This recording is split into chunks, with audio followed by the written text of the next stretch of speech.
ಒಂದೊಂದು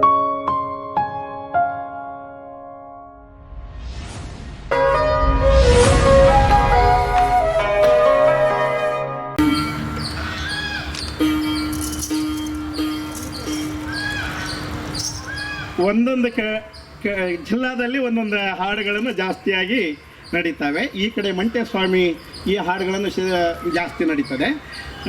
ನಮ್ಮ ಹಿರಿಯವರು ಏನು ಹೇಳಿದರು ಅಂದರೆ, ಸೋಮರಾಯ ಭೀಮರಾಯನು ಒಂದು ಕಾವ್ಯ ಮಾಡ್ಕೊಂಡು ಹಾಡಿದ್ದಾರೆ. ಅದು ಹೊಯ್ಸಳರ ಕಾಲದಲ್ಲಿ ಇತ್ತಂತೆ. ಅವರು 2 ಜನ, ಸೋಮರಾಯ ಭೀಮರಾಯ ಅಂದರೆ ದೊಡ್ಡ ಒಂದು ಪಟ್ಟಣ, ಅದು ರಾಜ್ಯ. ಅಲ್ಲಿ ಅವರು ಈ ಗರಡಿ ಮನೆಯಲ್ಲಿ ಗರಡಿ ಕಲಿತಾ ಇರ್ತಾರೆ. ಒಬ್ಬರ ಪರಿಚಯ ಒಬ್ರಿಗಿರಲ್ಲ, ಗರಡಿ ಮನೆ ಅಷ್ಟೇ ಪರಿಚಯ ಅವರಿಗೆ. ಅಲ್ಲಿ ಒಬ್ಬ ತನ್ನ ಹೆಂಡತಿ ತಾಂಬೂಲ ತೊಗೊಂಡು ಹೋಗ್ಲಿಕ್ಕೆ ಬರ್ತಾಳೆ, ಇನ್ನೊಬ್ಬ ಆತನ ಮೇಲೆ ಮನಸ್ಸು ಮಾಡ್ತಾನೆ. ಇದರ ಚರಿತ್ರೆ ನಿಮ್ಮ ಮುಂದೆ ತೊಗೊಂಡು ಬರ್ಲಿಕ್ಕೆ ಬಯಸ್ತೀನಿ. ಸೋಮರಾಯ ಭೀಮರಾಯ ಅಂತ. ಸತ್ಯವಂತೆ ಶರಣರ ಕತಿ ಚಿತ್ತವಿಟ್ಟ ಕೇಳಾರಿ ಜನ, 10 ಸಭೆಯಲ್ಲಿ ನಾ ಸಾರುವೇನು, ಈ ತತ್ವದೊಳಗಿನ ನುಡಿ ನಾ ಹೇಳುವೇನು, ಹಂಗ ಹಗಲು ಇರುಳು ತಿಳಿದು ನಾ ಕೇಳುವೇನೈ. ಸೋಮರಾಯ ಭೀಮರಾಯ ಜೋಡಿಲೆ ಗೆಳೆಯಾರು, ನಿಷ್ಠೆಲಿಂದ ಕಂಡರ ಮುಕ್ತಿ ಮಾರ್ಗವನು ಕೇಳರಿವಿದನೈ. ಸೋಮರಾಯನ ಮನಿತನ ಭೀಮರಾಯ ನೋಡಿದ್ದಿಲ್ಲ, ಭೀಮರಾಯನ ಮನಿತನ ಸೋಮದಲ್ಲಿ ಅವರು ಕಂಡಿದ್ದಿಲ್ಲೋ ಕಿಂಚಿತ್ರ ಮಾರ್ಗದಲ್ಲಿ, ನಡುವೆ ಗೆಳತನ ಕೂಡೇತಿ ಗರಡಿ ಮನೆಯಲ್ಲಿ. ಒಂದ ದಿನ ಬಂದಾಳ ಸೋಮರಾಯನ ಮಡದಿ ತಾಂಬೂಲ ತರುವ ಗೋಸ್ಕಾರದಲ್ಲಿ, ಆಕಿ ಅಂಗಡಿಗೆ ಬರ್ತಿದ್ಲು ನಡು ಬಾಜಾರಲ್ಲಿ, ಬಹು ಸುಂದರಿ ವಿದ್ದಾಳಕಿ ರೂಪದಲ್ಲಿ. ಗೆಳೆಯನ ಹೆಂಡತಿ ಅನ್ನೋದ ಗುರುತ ಇಲ್ಲದ ಗೆಳೆಯನ್ನ ಕೇಳ್ಯಾನು, ಈಕಿ ಯಾರ ಹೇಳಬೇಕು ನೀನು. ಸೋಮ ಮಾಡತಾನು ಮನ ಚಿಂತಿ, ಈಕಿ ನನ್ನ ಹೆಂಡತಿ ಅಂದಾರ ಕೆಡತೈತಿ, ಗೆಳತನ ಕೆಟ್ಟಿಂದ ಮಾಡಲು ಏನಗತಿ. ಹೆಂಡತಿ ಅಂತ ಹೇಳಿದರ ಗೆಳತನ ಕೆಟ್ಟ ಹೋಗತೈತಿ, ಹೆಂಡತಿ ಅಂತ ಹೇಳಬಾರದು ನಾನು, ಹಿಂಗ ವೇಷಿ ಅಂತ ಸುಳ್ಳು ಮಾತೇಳುವೇನೈ. ಇಷ್ಟ ಮಾತು ಕೇಳಿ ಭೀಮ ಖುಷಿಯಾಗ್ಯಾನು, ಭೀಮ ತಾಳಿದನೈ. ಆಕಿ ಮ್ಯಾಲೆ ಮನಸ್ಸು ನಂದಪುರ, ಹತ್ತಿತಿ ಬಲ್ಬರ ವೆಚ್ಚಿಸಿ ಒಳ್ಳೆ ವೀರ ಕುಡಿಸವಂದಾನು, ಒಂದ ರಾತ್ರಿ ಕಾಲ ಕಳಿವಿನೈ. ಇಷ್ಟ ಮಾತು ಕೇಳಿ ಸೋಮ ಸ್ಪಷ್ಟವಾಗಿ ಮನೆಗೆ ಬಂದು, ಪಟ್ಟಣದರ್ಶಿ ಬಾ ನನ್ನ ಏಕನ್ನೋಳು, ನನ್ನ ಗೆಳೆಯ ಮನಸ್ಸಿಟ್ಟ ನಿನ್ನೋಳು, ನೀ ಒಲ್ಲೆ ಅನ್ನ ಬ್ಯಾಡ ಸ್ತ್ರೀಯ ಮಾತ ಕೇಳೈ. ನಿನ್ನಂಥ ಪುರುಷನ್ನ ಬಿಟ್ಟು ಅನ್ಯ ಪುರುಷಗೆ ಹೋಗಿ ನಾನು ಭೋಗ ಹೆಂಗ ಕೂಡಲಿ ಅಂದಾಳು. ಕರ್ಣ ತಪ್ಪಿತೇನ್ರಿ ಪ್ರಿಯ ನಿಂದು ನನ್ನೋಳು, ನನ್ನ ಪಾತಿರೋತೆ ಹಾನಿ ಆದಿ ತಿಂದಿ ನೋಳೈ.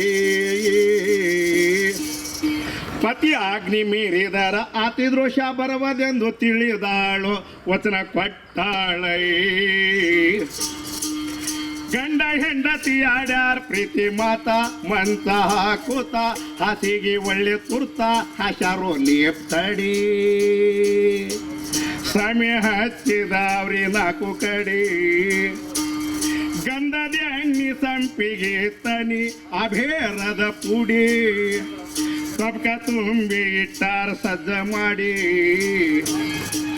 ಸೋಮ ಬಂದಿದಾನು ಆಲಕ್ಕ ಭೀಮನ ಕರಿಲಿಕ್ಕ, ಕರೆದು ತಿರಗಿದಾನು ಹಿಂದಕ್ಕ. ಸೋಮ ತೋರ ಶಾನ ದೂರಲಿಂದ, ಅದು ವೇಷಿ ಮನೆಯ ಹೋಗಂದ. ಕಾಂತಿ ಮನೆಗೆ ಬಂದ ನಿಂತ ನೋಡ್ಯಾನ ಭೀಮ, ಹಚ್ಚಿರುವಂತ 4 ಸಮಿಗಳನ್ನು ಮುಂಚೆ ಹಾಸಿರುವಂತ ಲೇಪು ತಡಿಗಳನೈ. ವಂಚನವಿಲ್ಲದ ಭೀಮರಾಯ ಮಂಚದ ಮೇಲೆ ಕೂತಕೊಂಡು ಅಂಚಿಗಮನಿ ಬಾ ಎಂದು ಕರೆದಾನು, ಮುಂಚೆ ದೀಪ ಹೋಗತದ ಚಾಚೇಳಂದನೈ. ಹೀಗೆ ಆ ಕಾಲದಲ್ಲಿ ವಿದ್ಯುತ್ ಏನಿಲ್ಲಂತೆ, ಬತ್ತಿ ದೀಪ, ಹಳ್ಳೆಣ್ಣೆ ದೀಪ 4 ಮಂಚದ ಮೂಲಿಗೂ 4 ದಿಕ್ಕಿಗೂ 4 ಬತ್ತಿ ದೀಪ ಹಚ್ಚಿಟ್ಟಿದ್ದು. ಈತ ಭೀಮರಾಯ ಹೋಗಿ ಅವಳ ಮನೆಯಲ್ಲಿ ಕುಂತ ಹೊತ್ತಿಗೆ ಒಂದು ಕದ್ರು ಒಳಗಡೆ ಹೋಗ್ತಾ ಇತ್ತು, ದೀಪ ಸಣ್ಣಕ್ಕಾಗ್ತಾ ಇತ್ತು. ಈತ ಹೇಳ್ತಾನೆ, ಭೀಮರಾಯ ಯಾಕೆ ಸುಮ್ಮನೆ ಟೈಮ್ ಮಾಡ್ತೀಯಾ, ಆ ಕದ್ರು ಮುಂದೆ ಚಾಚಿ ಬಾ ಒಳಗಡೆ ಕರೀತಾನೆ. ವಂಚನವಿಲ್ಲದ ಭೀಮರಾಯ ಮಂಚದ ಮೇಲೆ ಕೂತಕೊಂಡು ಅಂಚಿಗಮನಿ ಬಾ ಎಂದು ಕರೆದಾನು. ಮುಂಚೆ ದೀಪ ಹೋಗತ್ತಾದ ಚಾಚೇಳಂದಾನೈ. ಬಟ್ಟಿಂದ ದೀಪ ಚಾಚಿ ಉಟ್ಟ ಶಿರಿಗೆ ವರ್ಷಾಳ್ನಾರಿ ದಿಟ್ಟ ಭೀಮರಾಯ ಗುರ್ತ ಹಿಡಿದಾನು. ವೇಷ ಅಲ್ಲಂದಾನೈ. ಅವಳು ಆ ಎಣ್ಣೆ ಒಳಗೆ ಕೈ ಹಾಕಿ ಬತ್ತಿ ಮುಂದೆ ಚಾಚಿದ್ಲು. ತನ್ನ ಹುಟ್ಟ ಪಿತಾಂಬರ ಶಿರಿ ಒರೆಸ್ಕೊಂಡ್ಲು ಆ ಕೈ. ಅವ ಇದು ಅಲ್ಲ, ವೇಷಿತನ ಅಲ್ಲ. ವೇಷಿ ಈಕೆ ಆಗತಿದ್ರ ಶೀಲ ಸೂಕ್ಷ್ಮ ವೀರತಿತ್ತು. ವೇಷಿ ಅಲ್ಲ ಪಾತಿವ್ರತೆ ಅಂದಾನು. ಇದು ಪಾತಿವ್ರತೆ ಧರ್ಮ ಎಂದು ತಿಳಿದಾನೈ. ಯಾರವ್ವ ತಂಗಿ ನೀನು, ಯಾ ಪುರುಷನ ಮಾಡ್ದಿ ನೀನು, ಚೂರ ಮಾತ ಬೇಡದಂಗೆ ಕೇಳಂದಾನೈ. ಅತ್ತ ಇತ್ತ ನೋಡಿದ್ರ ಒಳಗ ಗೂಟದ ಮೇಲೆ ಖಡ್ಗ ಇತ್ತು, ಕೈಯಲ್ಲಿ ತಕ್ಕೊಂಡ ಗುರ್ತ ಹಿಡಿದಾನು. ಸೋಮರಾಯನ ಮಂತ್ಯಾನಿ ಇದು, ಸೋಮರಾಯನ ಖಡ್ಗ ಇದು, ಸೋಮರಾಯನ ಮಡದಿ ಎಂದು ತಿಳಿದಾನು. ಇಂಥ ಕೆಟ್ಟ ಕೆಲಸ ಮಾಡಿದಿಲ್ಲೋ ಎಂದು ನಾನು, ನಾಳೆ ಉದಿಯಲೆದ್ದು ಗೆಳೆಗ ಮುಖ ಹೆಂಗ ತೋರಂದಾನೈ. ಕತ್ತಿಯ ತಗೊಂಡ ಭೀಮ ಕುತ್ತಗಿ ಕೈಕೊಂಡಾನು, ಹಿಡದಾನು ಒಂದ ನಿಷ್ಠಿಯಲಿ ಪ್ರಾಣ ಬಿಟ್ಟಾನೈ. ನಾರಿ ಮಾಡತಾಳ ಮಾದುಕ್ಕ ನಾಳೆ ಉದಯಕ್ಕೆ ಸೋಮ ಸುಖು ಜಾಣ. ಎರ್ತ ಕೊಲ್ಲ ತಾನು ನನ್ನ ಪ್ರಾಣ. ಇರುವುದಕ್ಕಿಂತ ಸಾಯೋದು ಲೇಸೈತಿ. ತಗೊಂಡಾಳದ ಕತ್ತಿ ಮಾಡಿಕೊಂಡಿದಾಳೋ ಪ್ರಾಣಹತಿ. ಬಿದ್ದಾವ್ರಿ ಜೋಡಿಲೆ 2 ಹೆಣ ಸೋಮ ಸುಖು ಜಾಣ. ಏನು ಹೊತ್ತ ತಂದೆಯೋ ಮುಕ್ಕಣ್ಣ, ಏನಗಲಿ ಹೋದೆವು ಭೀಮ ಜಟ್ಟಿ. ಯಾರು ಕೂಟಗಾಡಲು ನಾ ಕುಸ್ತಿ. ನನ್ನ ಅನುಕೂಲಕ್ಕೆ ತಕ್ಕಾದ ಹೆಂಡತಿ, ಎಲ್ಲಿ ಹುಡುಕಿದ್ರು ಸಿಕ್ಕಾಳಿಂತ ಸತಿ. ಇಂಥವ್ರು ಹೋದ ಬಳಿಕ ನಂದೇನೈತಿ, ಶ್ರಮಶೂರ ತಗೊಂಡಾದ ಕತ್ತಿ. ಖಡ್ಡಗ ತಗೊಂಡ ಸೋಮ ಕಡಕೊಂಬೋ ಎಳ್ಯದಲ್ಲಿ ಪರಮೇಶ್ವರ ಬಂದು ಕೈ ಹಿಡದಾನು. ಅವರಿಗೆ 3 ಕೊಟ್ಟಾನು ಮುಕ್ತಿ ಫಲಗಳನ್ನು, ಗುಡಿ ಸಂಗಮೇಶ್ವರ ಮಾಡಿದ ಪದಗಳನ್ನು.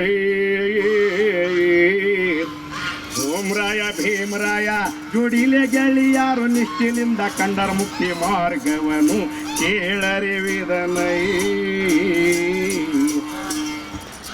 ಸೋಮರಾಯ ಭೀಮರಾಯನ ಕಥನ ಕೇಳಿದ್ರಿ.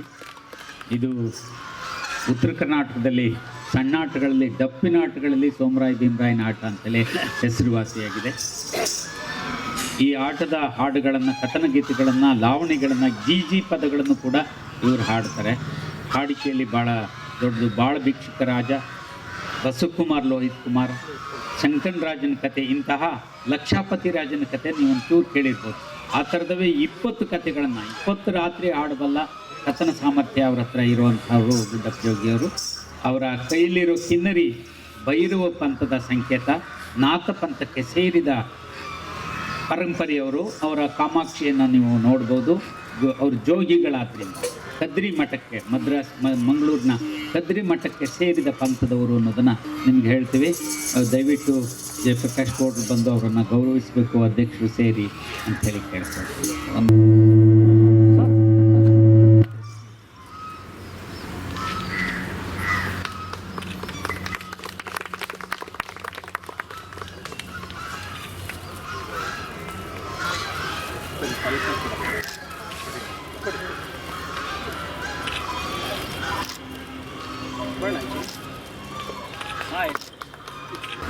ಅಧ್ಯಕ್ಷರು, ನಿವೃತ್ತ IAS ಅಧಿಕಾರಿಗಳು ಆದಂಥ ಹಿರಿಯರಾದ ಶ್ರೀ ತಿಮ್ಮೇಗೌಡ್ರೆ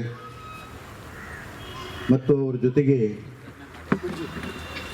ಇದರ ಸಾರಥ್ಯವನ್ನು ವಹಿಸಿಕೊಳ್ಳುವ ದಿಸೆಯಲ್ಲಿ ಒಂದು ರೀತಿಯ ತರಬೇತಿಯನ್ನು ಪಡೆದುಕೊಳ್ತಾ ಇರತಕ್ಕಂಥ ಈ ಜಾನಪದ ಪರಿಷತ್ತನ್ನು, ಜಾನಪದ ಲೋಕವನ್ನು ಕಟ್ಟಿ ಬೆಳೆಸಿದಂಥ ಡಾಕ್ಟರ್ ಎಚ್ ಎಲ್ ನಾಗೇಗೌಡರ ಪೀಳಿಗೆಯವರಾದ ಅವರ ಮೊಮ್ಮಗ ಆದಿತ್ಯ ನಂಜರಾಜ್ ಅವರು ಕೂಡ ಇಲ್ಲಿದ್ದಾರೆ.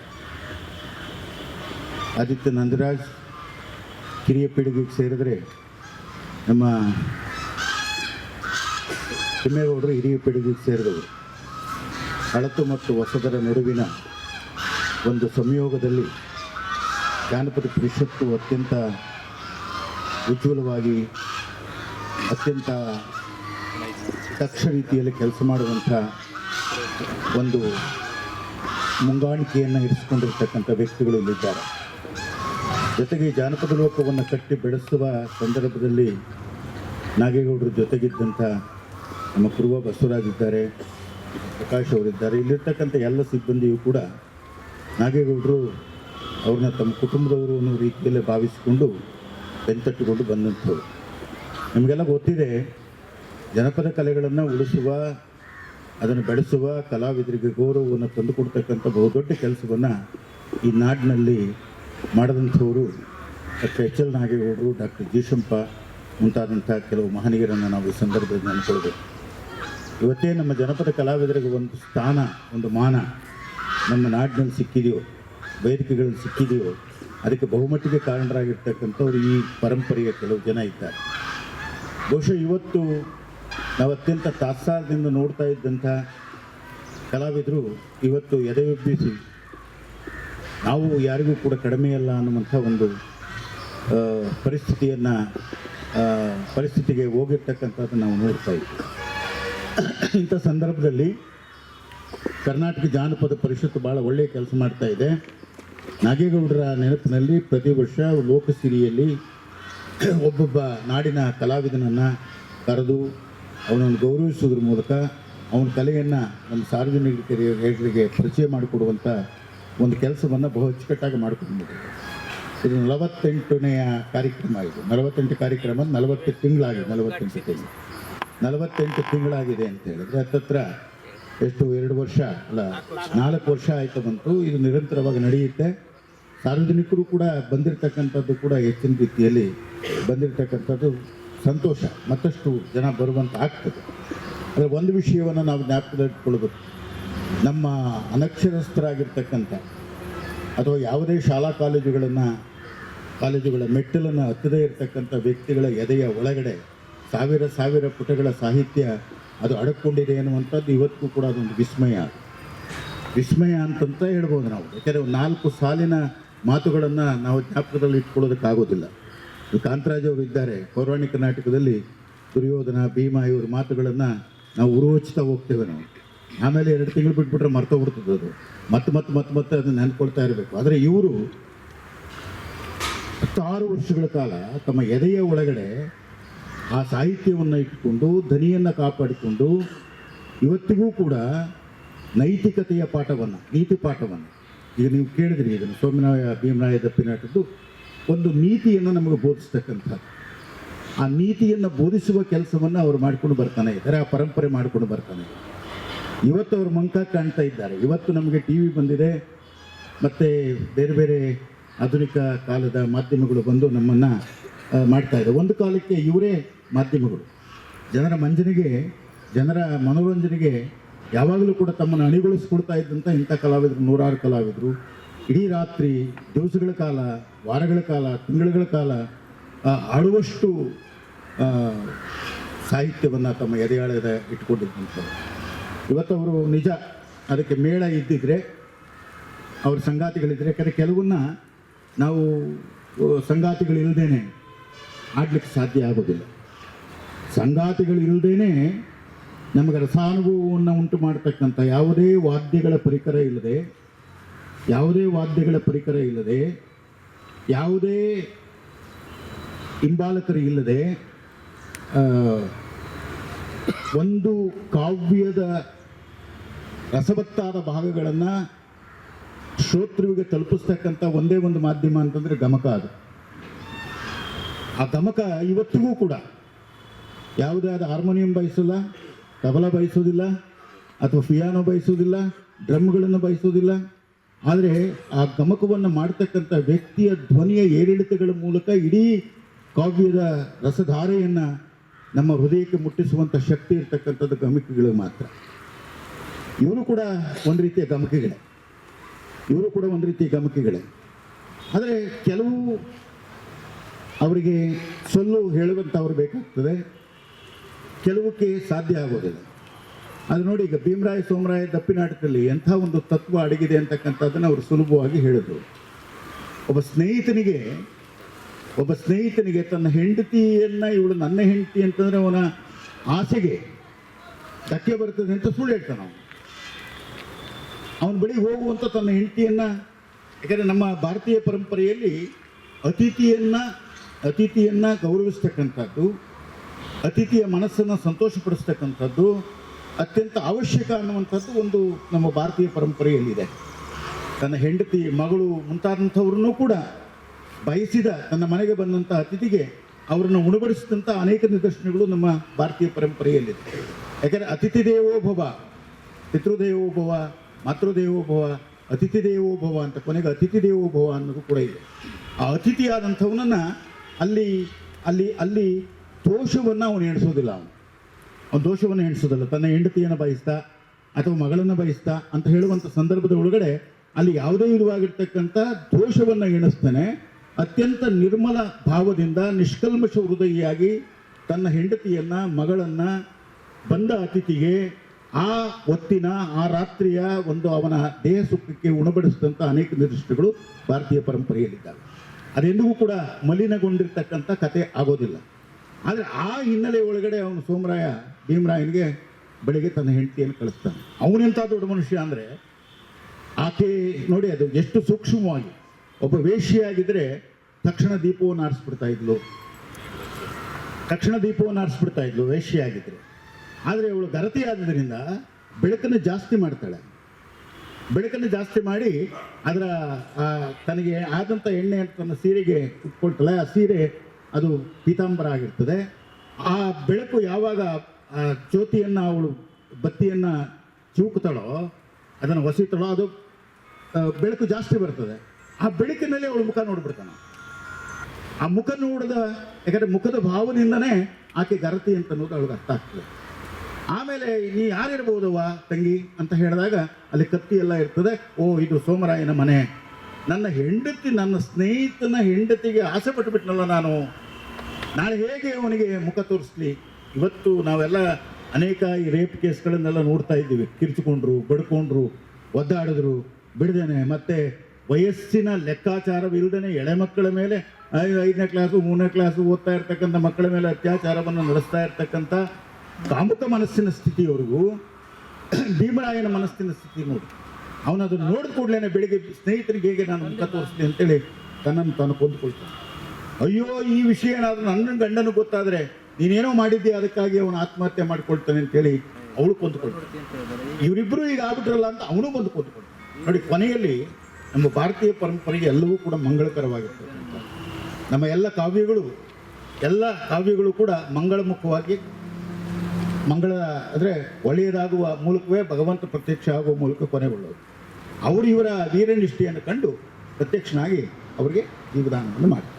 ನೋಡಿ, ಇಂಥ ಸರಳವಾಗಿರ್ತಕ್ಕಂಥ ತತ್ವಗಳನ್ನು ಕಥೆಯ ಮೂಲಕ ಒಂದು ಕಾಲಕ್ಕೆ ನಮ್ಮ ಜನಪದ ಕೆಲವು ಕಲಾವಿದರು ಹಳ್ಳಿಗೆ ಹೋಗಿ ಗುಡಿಸಲುಗಳ ಮುಂದೆ, ಪಡಸಾಲೆಯ ಮೇಲೆ ಕುಳಿತು ಹಾಡಿ ಅವರನ್ನು ರಂಜಿಸ್ತಾ ಇದ್ದರು. ಅಂಥ ಒಂದು ಪರಂಪರೆಯ ನಮ್ಮ ಗುಡ್ಡಪ್ಪ ಜೋಗಿಯವರು ಇವತ್ತು ಇಲ್ಲಿಗೆ ಬಂದು ತಮ್ಮ ಪ್ರಸಂಗವನ್ನು ಇಲ್ಲಿ ಮಾಡಿರ್ತಕ್ಕಂಥದ್ದು, ಅವ್ರನ್ನ ಗೌರವಿಸ್ತಕ್ಕಂಥ ಕೆಲಸವನ್ನು ನಿರಂತರವಾಗಿ ಮಾಡಿಕೊಂಡು ಬರ್ತಿರ್ತಕ್ಕಂಥ ನಮ್ಮ ಜಾನಪದ ಲೋಕ, ಇವ್ರನ್ನ ನಾವು ಅಭಿನಂದಿಸಬೇಕಾಗುತ್ತೆ. ಇದು ಜಾನಪದ ಲೋಕ ಮಾಡಬೇಕಾಗಿರ್ತಕ್ಕಂಥ ಕೆಲಸ ಅಂತ ನಾನು ಯಾವಾಗಲೂ ಕೂಡ ಹೇಳ್ತಾ ಇರ್ತೀನಿ. ದಾಖಲೆಗಳನ್ನು ಮಾಡ್ತಕ್ಕಂಥದ್ದು, ಗೌರವಿಸ್ತಕ್ಕಂಥದ್ದು. ನಮಗೂ ಒಂದು ಸ್ಥಾನ ಇದೆ ಈ ಲೋಕದ ಒಳಗಡೆ, ಜನರ ಮಧ್ಯದಲ್ಲಿ ನಮಗೂ ಒಂದು ಸ್ಥಾನ ಇದೆ. ಶಿಷ್ಟಕಲೆಯನ್ನು ಕಲಿತ್ರೆ ಮಾತ್ರ ಅಲ್ಲ ಅನ್ನುವಂಥದ್ದು.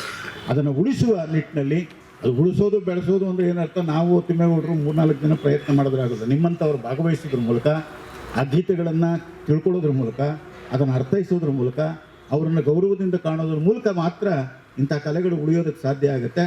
ಆ ಕೆಲಸವನ್ನು ಜಾನಪದ ಲೋಕ ಮಾಡ್ತಾ ಇದೆ. ನೀವೆಲ್ಲ ಬಂದಿರತಕ್ಕಂಥ ತುಂಬ ಸಂತೋಷ. ಗುಡ್ಡಪ್ಪ ಜೋಗಿಯವರು ಇನ್ನಷ್ಟು ಕಾಲ ನಮ್ಮ ಜೊತೆಯಲ್ಲಿದ್ದು ಇನ್ನಷ್ಟು ತಮ್ಮ ಈ ಕಾವ್ಯ ಕೃಷಿಯನ್ನು ನಾಡಿನ ಉದ್ದಕ್ಕೂ ಕೂಡ ಅರಳಲಿ ಅಂಥೇಳಿ ಅವ್ರನ್ನ ಅಭಿನಂದಿಸಿ ನನ್ನ ಮಾತುಗಳನ್ನು ಮುಗಿಸ್ತೇನೆ. ನಮಸ್ಕಾರ. ನಮ್ಮ ಜಯಪ್ರಕಾಶ್ ಗೌಡರಿಗೆ ನಮ್ಮ ಸಂಸ್ಥೆಯ ಅಧ್ಯಕ್ಷರು ಸಣ್ಣ ನಮ್ಮ ಪ್ರೀತಿಯ ಗೌರವ. ಈ ಕಾರ್ಯಕ್ರಮವನ್ನು ಆರಂಭಿಸಿದವರು, ಹುಟ್ಟುಹಾಕಿದವರು.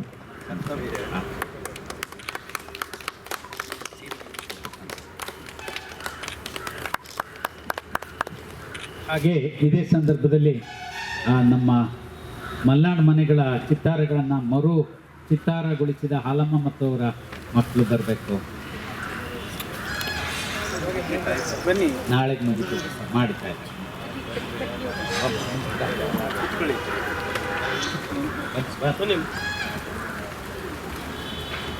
ಎಲ್ಲಿಯವ್ರು ಸರ್ ಇವರು? ಸಾಗರದ ಹತ್ರ ನಿಮ್ಗೆ ಹೇಳ್ತಾ ಇದ್ದೆ. ಹೌದು, ನೀವೀಗೊಂದ್ಸರಿ ನೋಡಿ.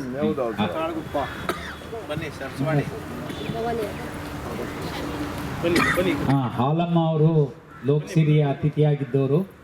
ಅವರೇ ನಮ್ಮ ಚಿತ್ತಾರನ್ನು ಮಾಡಿದ್ದಾರೆ. ಅವರು ಚಿತ್ತಾರ ಬರೆಯುವಾಗ ಹಾಡ್ತಾ ಇರ್ತಾರೆ. ಅವ್ರ ಜೊತೆಗೆ ಭವಾನಿಯವರು ಮತ್ತು ಶಾಂತ ಅವರು, ಅವ್ರ ಮಕ್ಕಳೇ ಅವರು ಆ ಚಿತ್ತಾರ ಕಲೆಯನ್ನು ಅರಗಿಸ್ಕೊಳ್ತಾ ಇದ್ದಾರೆ ಮತ್ತು ಆ ಚಿತ್ತಾರವನ್ನು ಮರುರೂಪಿಸಿದ್ದಾರೆ. ನೀವು ನಾಳೆಯೇ ಬಂದರೂ ಆ ಚಿತ್ರಗಳನ್ನ ನಮ್ಮ ಮಲೆನಾಡು ಮನೆಗಳಲ್ಲಿ ನೋಡಬಹುದು. ಹಂಗೆ ಸೈಡಿಗೆ ನಿಂತ್ಕೊಳ್ಳಿ, ಯಾಕೆ ಮನೆಯವ್ರೆ ಹಂಗೆ ಸೈಡಿಗೆ ನಿಂತ್ಕೊಳ್ಳಿ, ಹಂಗೆ ನಿಂತ್ಕೊಳ್ಳಿ.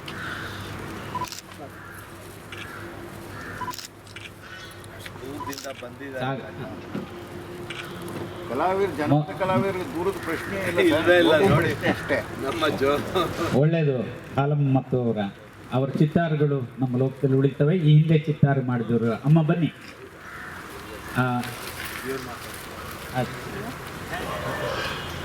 ನಮ್ಮ ಪರಿಷತ್ನ ಮ್ಯಾನೇಜಿಂಗ್ ಟ್ರಸ್ಟಿಯವರಾದ ಶ್ರೀ ಆದಿತ್ಯ ನಂಜರಾಜ್ ಅವರು ಮಾತಾಡ್ತಾರೆ. ನಮ್ಮ ಪರಿಷತ್ತಿನ ಅಧ್ಯಕ್ಷರಾದ ಶ್ರೀ ಟಿ ತಿಮ್ಮೇಗೌಡ ಅವರೇ, ಪರಿಷತ್ತಿನ ಆಡಳಿತ ಮಂಡಳಿ ಸದಸ್ಯರಾದ ಶ್ರೀ ಜಯಪ್ರಕಾಶ್ ಗೌಡ ಅವರೇ, ಚಿನ್ನದ ಜೋಗಿ ಕಲಾವಿದರಾದ ಶ್ರೀ ಗುಡ್ಡಪ್ಪ ಜೋಗಿ ಅವರೇ, ಶ್ರೀ ಕುವಾ ಬಸವರಾಜ್ ಅವರೇ ಹಾಗೂ ನನ್ನ ಬಂಧುಗಳೇ, ನಮ್ಮ ಪರಿಷತ್ತಿನ ಪರವಾಗಿ ಮೊದಲನೇದಾಗಿ ಶ್ರೀ ಗುಡ್ಡಪ್ಪ ಜೋಗಿ ಅವರಿಗೆ ಅಭಿನಂದನೆಗಳು. ಈ ಲೋಕಶ್ರೀ ಕಾರ್ಯಕ್ರಮವು ನಮ್ಮ ತಾತನವರಾದ ಶ್ರೀ ಎಚ್ ಎನ್ ನಾಗೇಗೌಡ ಒಂದು ಕನಸಾಗಿತ್ತು. ಇದನ್ನು ನೆನಸು ಮಾಡಿದ್ದು ನಮ್ಮ ಈಗ ಅಧ್ಯಕ್ಷರಾದ ಶ್ರೀ ಟಿ ತಿಮ್ಮೇಗೌಡ ಅವರು. ಈ ದಿನ ಜಾನಪದ ಲೋಕಕ್ಕೆ ಬಂದು ತಮ್ಮ ಕಲಾ ಪ್ರದರ್ಶನವನ್ನು ಮಾಡಿದ್ದ ಶ್ರೀ ಗುಡ್ಡಪ್ಪ ಜೋಗಿ ನಮ್ಮ ಪರಿಷತ್ತಿನ ಪರವಾಗಿ ಧನ್ಯವಾದಗಳು. Thank you. ನಮ್ಮ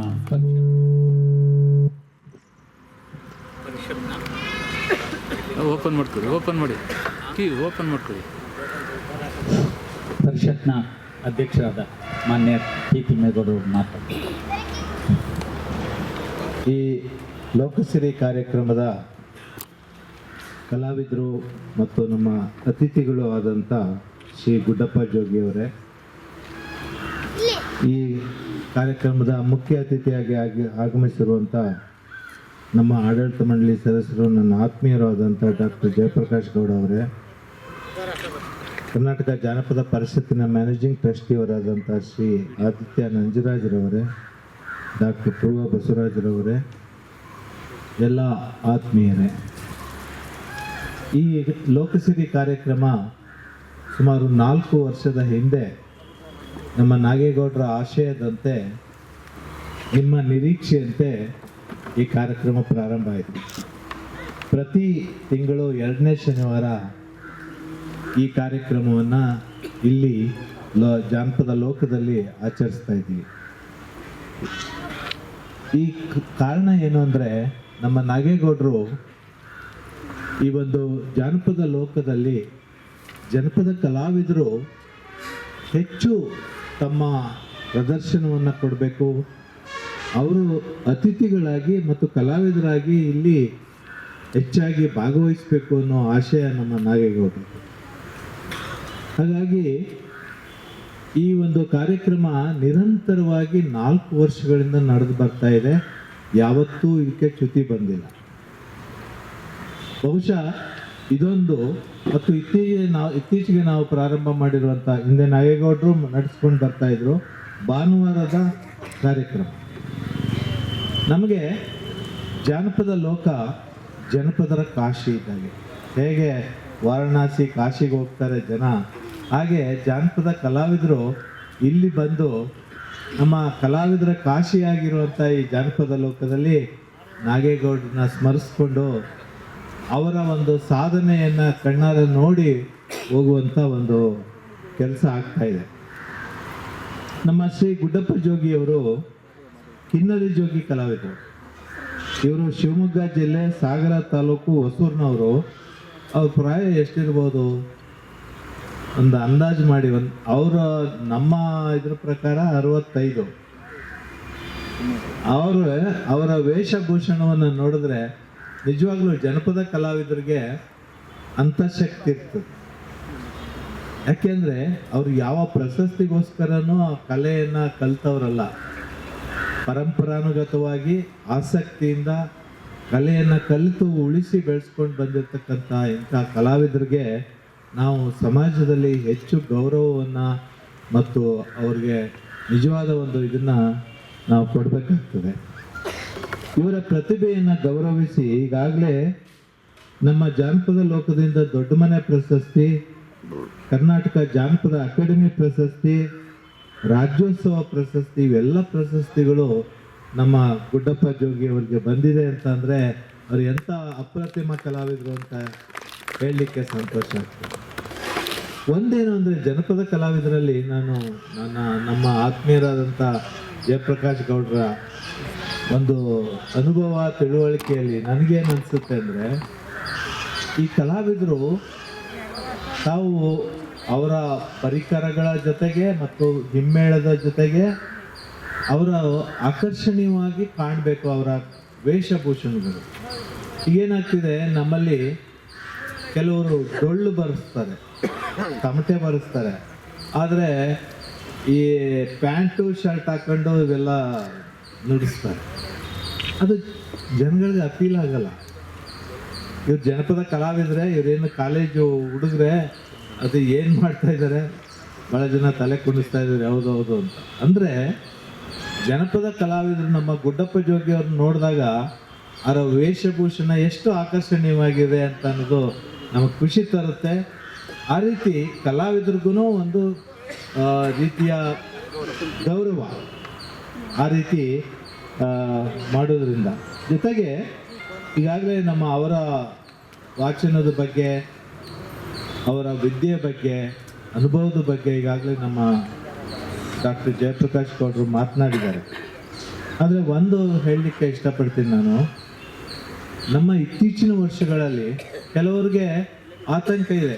ಏನು, ಈಗಿನ ಒಂದು ದೃಶ್ಯ ಮಾಧ್ಯಮದ ಒಂದು ಪ್ರಭಾವದಿಂದ ಜನಪದದ ಕಲೆ ಎಲ್ಲಿ ನಶಿಸಿ ಹೋಗುತ್ತೋ ಅಥವಾ ಅದರ ಒಂದು ಪ್ರಾಧಾನ್ಯತೆ ಕಡಿಮೆ ಆಗುತ್ತೋ ಅನ್ನೋ ಒಂದು ಆತಂಕ ಇದೆ. ಖಂಡಿತ ಆತಂಕ ಬೇಕಾಗಿಲ್ಲ. ಇತ್ತೀಚಿನ ವರ್ಷಗಳಲ್ಲಿ ಹಿಂದೆ ಇತ್ತು ಆ ಒಂದು ಇದು. ಈಗ ನಮ್ಮ ಜನಪದ ಕಲಾವಿದರೇ ಬಹುತೇಕ ಮೆರವಣಿಗೆಗಳಲ್ಲಾಗಲಿ, ಸಂಭ್ರಮಗಳಲ್ಲಾಗಲಿ ಮತ್ತು ಯಾವುದೇ ಒಂದು ಸಭೆ ಸಮಾರಂಭದಲ್ಲಿ ನಮ್ಮ ಜನಪದ ಕಲಾವಿದರು ಮುಂಚೂಣಿಯಲ್ಲಿದ್ದಾರೆ.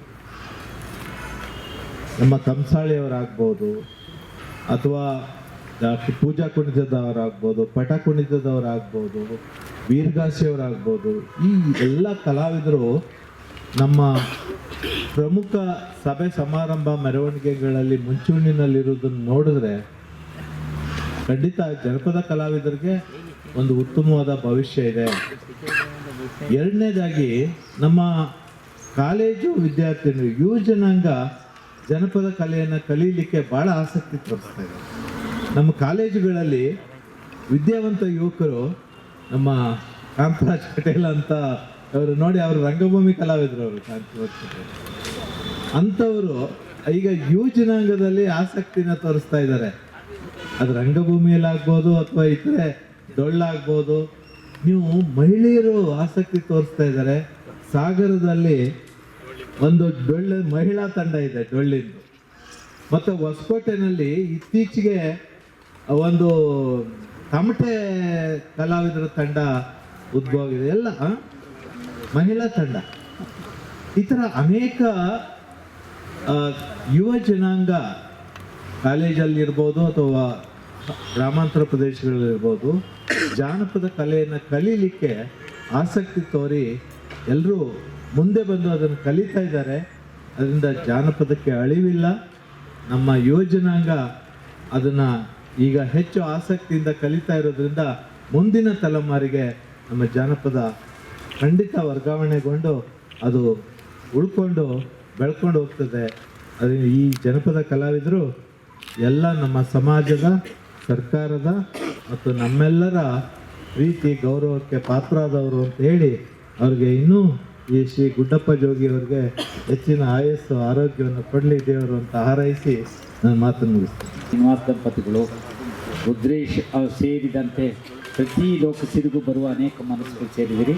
ನಿಮ್ಮೆಲ್ಲರಿಗೂ ಪ್ರೀತಿಯ ಮನವಿ. ನೀವು ಜೋಗಿ ಹಾಡು ಕೇಳಿದಿರಿ, ಎಲ್ಲೋ ಜೋಗಪ್ಪ ನಿನ್ನ ಅರಮನೆ ಅಂತೇಳಿ. ಆ ಜೋಗಿಯ ಒಂದು ಸುಂದರತೆಯನ್ನು ನೆನಪು ತೋರೋಕ್ಕೆ ಕಿನ್ನರಿ ಜೋಗಿಗಳು ಎಷ್ಟು ಚಂದವಾಗಿರ್ತಾರೆ ಅನ್ನೋದು ಗಮನಿಸ್ತಾರೆ. ಹಾಗೆಯೇ ಈ ಕಿನ್ನರಿ ವಾದ್ಯ ಹೇಗೆ ಏರ್ಪಡ್ತು ಅನ್ನೋದಕ್ಕೆ ಅವರೊಂದು ಕಥನ ನಡೆಸ್ಕೊಡ್ತಾರೆ. ನೀವು ನೋಡೋ ಕಿನ್ನರಿಲೀಗ ಇದು ಸೋರೆ ಬುರುಡೆ 2 ಸೋರೆ ಹಾಕ್ಕೊಂಡಿರೋ ಕಿನ್ನರಿ, 3 ಸೋರೆ ಕೂಡ ಇರ್ತದೆ. ಮುಂದೆ ಮೆಟ್ಲು ಕೂಡ ಇದೆ. ಮೆಟ್ಲಂದರೆ ವೀಣೆಯಲ್ಲಿ ಹೇಗೆ ಮೆಟ್ಲು ಇರುತ್ತೋ ಆಗ ಮೆಟ್ಲು ಇರ್ತದೆ. ಆ ಮೆಟ್ಲನ್ನು ವೀಣೆ ಮೆಟ್ಲು ಫಿಕ್ಸ್, ಅದು ಆ ತಾನಕ್ಕೆ ಮಾತ್ರ ನುಡಿಸ್ಬೇಕು, ಮಧ್ಯಕ್ಕೆ ಹೊಂದಿಸ್ಕೊಡೋಕ್ಕೆ ಅವಕಾಶ ಇಲ್ಲ. ಆದರೆ ಜನಪದ ಸಂಗೀತದ ಕಿನ್ನರಿ ಇದು ವೀಣೆ ಅದಕ್ಕಿಂತ ದೊಡ್ಡದು. ನಿಮ್ಮ ಆಗಿನ ಶ್ರುತಿ ಸಾಧ್ಯತೆಗೆ ಹಾಡಿ ಆಗಿನ ಮೂಡಿಗೆ ತಕ್ಕಾಗಿ ಅದನ್ನು ಇಟ್ಕೊಳ್ಳುವಂತಹ ಕಣಿ ಹಂದಿ ಚಿಪ್ಪನ್ನು ಹೊಂದಿಸಿರುವಂತಹ ಕಿನ್ನರಿ ಇದೆ. ಹಾಗಾಗಿ ಇಡೀ ಸಂಪ್ರದಾಯ, ಇಡೀ ಪಂಥ, ನಾಥ ಪಂಥ, ಭೈರವ ಪಂಥದಲ್ಲಿ ಅದ್ಭುತವಾದ ಕಿನ್ನರಿ ಜೋಗಿ ಇದೆ. ಇಡೀ ಹಾಡು ಪರಂಪರೆಯೇ ಆ ಕಿನ್ನರಿ ಜೋಗಿ ಪರಂಪರೆ. ಇದು ನಿಮಗೆ ನೆನಪಿರಲಿ, ಬಹಳ ದೊಡ್ಡ ಮಹಾಭಾರತದ ಸಂಗ್ರಹವನ್ನು ಪಿ.ಕೆ. ರಾಜಶೇಖರ್ ಮಾಡಿದ್ದಾರೆ. ಅದು ಅನೇಕ ಹಾಡುಗಾರರಿಂದ ಸಂಗ್ರಹಿಸಿದ್ದಾರೆ. ಆದರೆ ಅಲ್ಲಿ ಒಳಗಿರೋ ಹಾಡುಗಾರಿಕೆಯ ದಾರಿ ಇದೆಯಲ್ಲ, ಅದು ಕಿನ್ನರಿ ಜೋಗಿಗಳದು ಅನ್ನೋದು ನಮ್ಮ ನೆನಪಿರಲಿ. ಅದರಲ್ಲಿರೋ 90 ಭಾಗ ಹರಹರನೆ ಜಯಿತು ಇದು ಸೇರಿ ಅಲ್ಲಿರೋ ಕಥನದ ನಡೆ, ಅದರ ರೂಪ ಇವರಿಂದ ಪಡೆದು ಅದು ನೀಲ್ಗಾರು ಹಾಡ್ಬೋದು, ದೇವ್ರಗುಡ್ರು ಹಾಡ್ಬೋದು, ತಂಬೂರಿಯವರು ಹಾಡ್ಬೋದು. ಹಾಂ, ಇವ್ರದೇ ಅದನ್ನು ಹಾಡಿ ಅದು ವಿಶೇಷವಾದ ಲಯ, ಅದು ವಿಶೇಷವಾದ ಧಾಟಿ. ಅದು ಆಡ್ತೀರಾ ನೀವು ಅರ್ಜುನ್ ಜೋಗಿ ಹಾಡು? ನಮ್ಮ ಶೈಲಿ, ನಮ್ಮ ಕಡೆ ಧಾಟಿನೇ ಬೇರೆ ಇದೆ. ಈ ಚಿತ್ರದುರ್ಗ, ದಾವಣಗೆರೆ ಅವರ ಶೈಲಿ ನಮ್ಮಲ್ಲೇ ಒಂದು ಧಾಟಿ ಇದೆ. ಹೌದು, ಹರ ಹರ ಜಯಿತು ಅಲ್ಲಿಂದ ಶುರು ಮಾಡ್ತಾರೆ. ನಮ್ಮ ಇದು ಮಹಾರಾಷ್ಟ್ರ ಕಡೆಯಿಂದ ಏನು ಬಂದ ಇದಾವೆ ಅದೇ ಶೈಲಿಯಲ್ಲಿ ಅವರ ಶೈಲಿ, ನಿಮ್ಮ ಶೈಲಿಯಲ್ಲಿ ಶರಣವೇ ನ್ಯಾಯ ಮಾಡಿ ಅವದಯ ಜಗದ ಭೂಮಿ ಅವಳಗ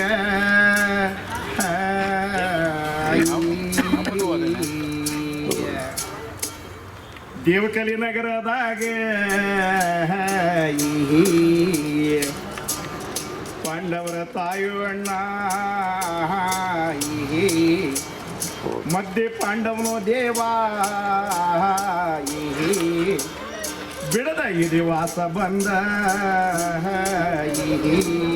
ಈ ಥರದ ಶೈಲಿಯಲ್ಲಿ ನಮ್ಮ ಕಡೆ ನೋಡುತ್ತಾರೆ. ಏನು ನಮ್ಮದು ಇಲ್ಲಿ ಈ ಕಿನ್ನೂರಿ ಬಗ್ಗೆ ತಮಗೆಲ್ಲ ಅಧ್ಯಯನ ಮಾಡಿರ್ತೀರಿ, ಕೆಲವೊಬ್ಬರಿಗೆ ಅಧ್ಯಯನ ಗೊತ್ತಿರಲಿಕ್ಕಿಲ್ಲ.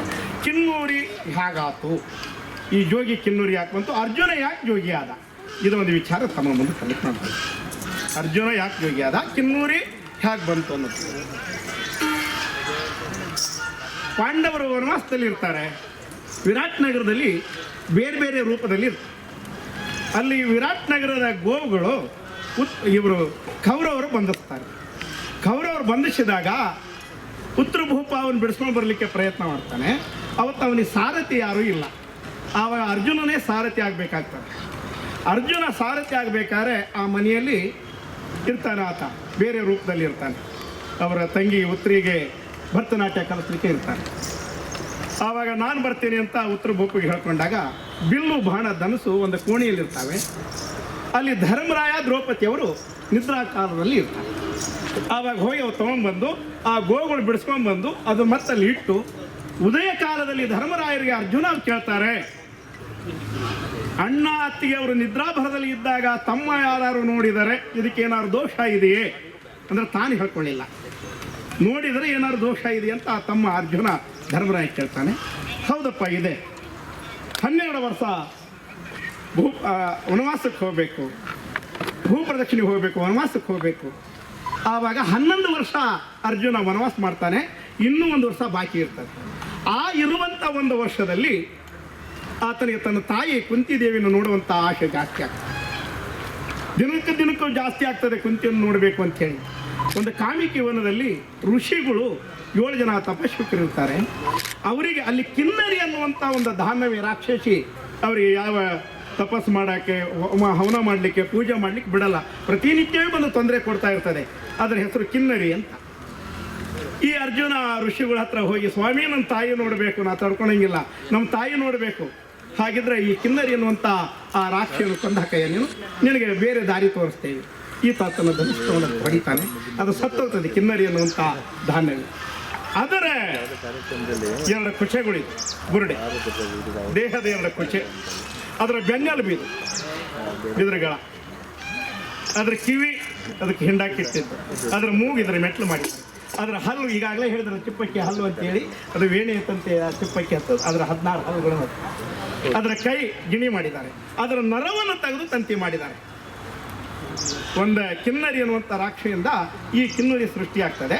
ಅದರ ಚರ್ಮವನ್ನು ಸುಲಿದು ಜೋಳಿಗೆ ಮಾಡಿ ಆತನಿಗೆ ಜೋಳಿಗೆ ಮಾಡಿ ಹಾಕ್ತಾರೆ. ಆ ಧಾನ್ಯವೇ ಬಹಳ ಗುಂಡು ಮಣಿ ಆ ಕಾಲದಲ್ಲಿ ಧರಿಸಿತ್ತಂತೆ. ಆ ಗುಂಡು ಮಣಿ ನಾವೀಗ ಧರಿಸಿಲ್ಲ, ಯಾಕಂದರೆ ಎಲ್ಲ ಬಂಗಾಳಿ ಗುಂಡಿನ ಸರ ಎಲ್ಲ ಹಾಕ್ಕೊಂಡಿದ್ದೇವೆ. ಆ ಗುಂಡು ಮಣಿ ಸರ ಎಲ್ಲ ಹಾಕಿ ಅರ್ಜುನನಿಗೆ ಜೋಗಿ ಮಾಡ್ತಾರೆ ಋಷಿಗಳು. ಈ ರೂಪ ತಾಳ್ಕೊಂಡು ಹೋಗಯ್ಯ ನಿನ್ನ ಮನೆಗೆ, ನಿನ್ನ ಹಾಡು ಹೇಳು, ನಿಮ್ಮ ತಾಯಿ 1 ದಿವಸ ನೋಡು, ನಿನ್ನ ಮನಸ್ಸು ಶಾಂತಿ ಆಗೋವರೆಗೆ. 1 ವೇಳೆ ನಿಮ್ಮ ತಾಯಿ ಗುರುತು ಹಿಡಿದರೆ ಮತ್ತೆ 12 ವರ್ಷ ವನವಾಸ. ಈ ಥರ ಜೋಗಿ ಆಗಿ ತಾಯಿ ಮನೆಗೆ ಬರ್ತಾನೆ. ತಾಯಿಯರ ಮನೆಗೆ ಬಂದ ಶಿವರಾಗ ಮಾಡತಾನೋ, ಗಿಣಿನಾಟ ಕರವತಾನೋ, ಪಾಂಡವರ ತಾಯು ಅಣ್ಣ ಜೋಗಿ ಧನಿಗಳ ಕೇಳಿ ಇವತ್ತಿದ ಮಂತ ಬೀಳದ 7 ಬಾಗಿಲ ದಾಟಿ ಕಡೆಯ ಬಾಗಿಲಿಗೆ ಬಂದು ಪರೀಕ್ಷೆ ಮಾಡತಾಳೋ. ನೀನು ಮಗನಾದ್ರೆ ಹೊರಗ ನಿಲ್ಲಬ್ಯಾಡ, ಕೂಡಿ ಉಣ್ಣವನ ಬಾರು.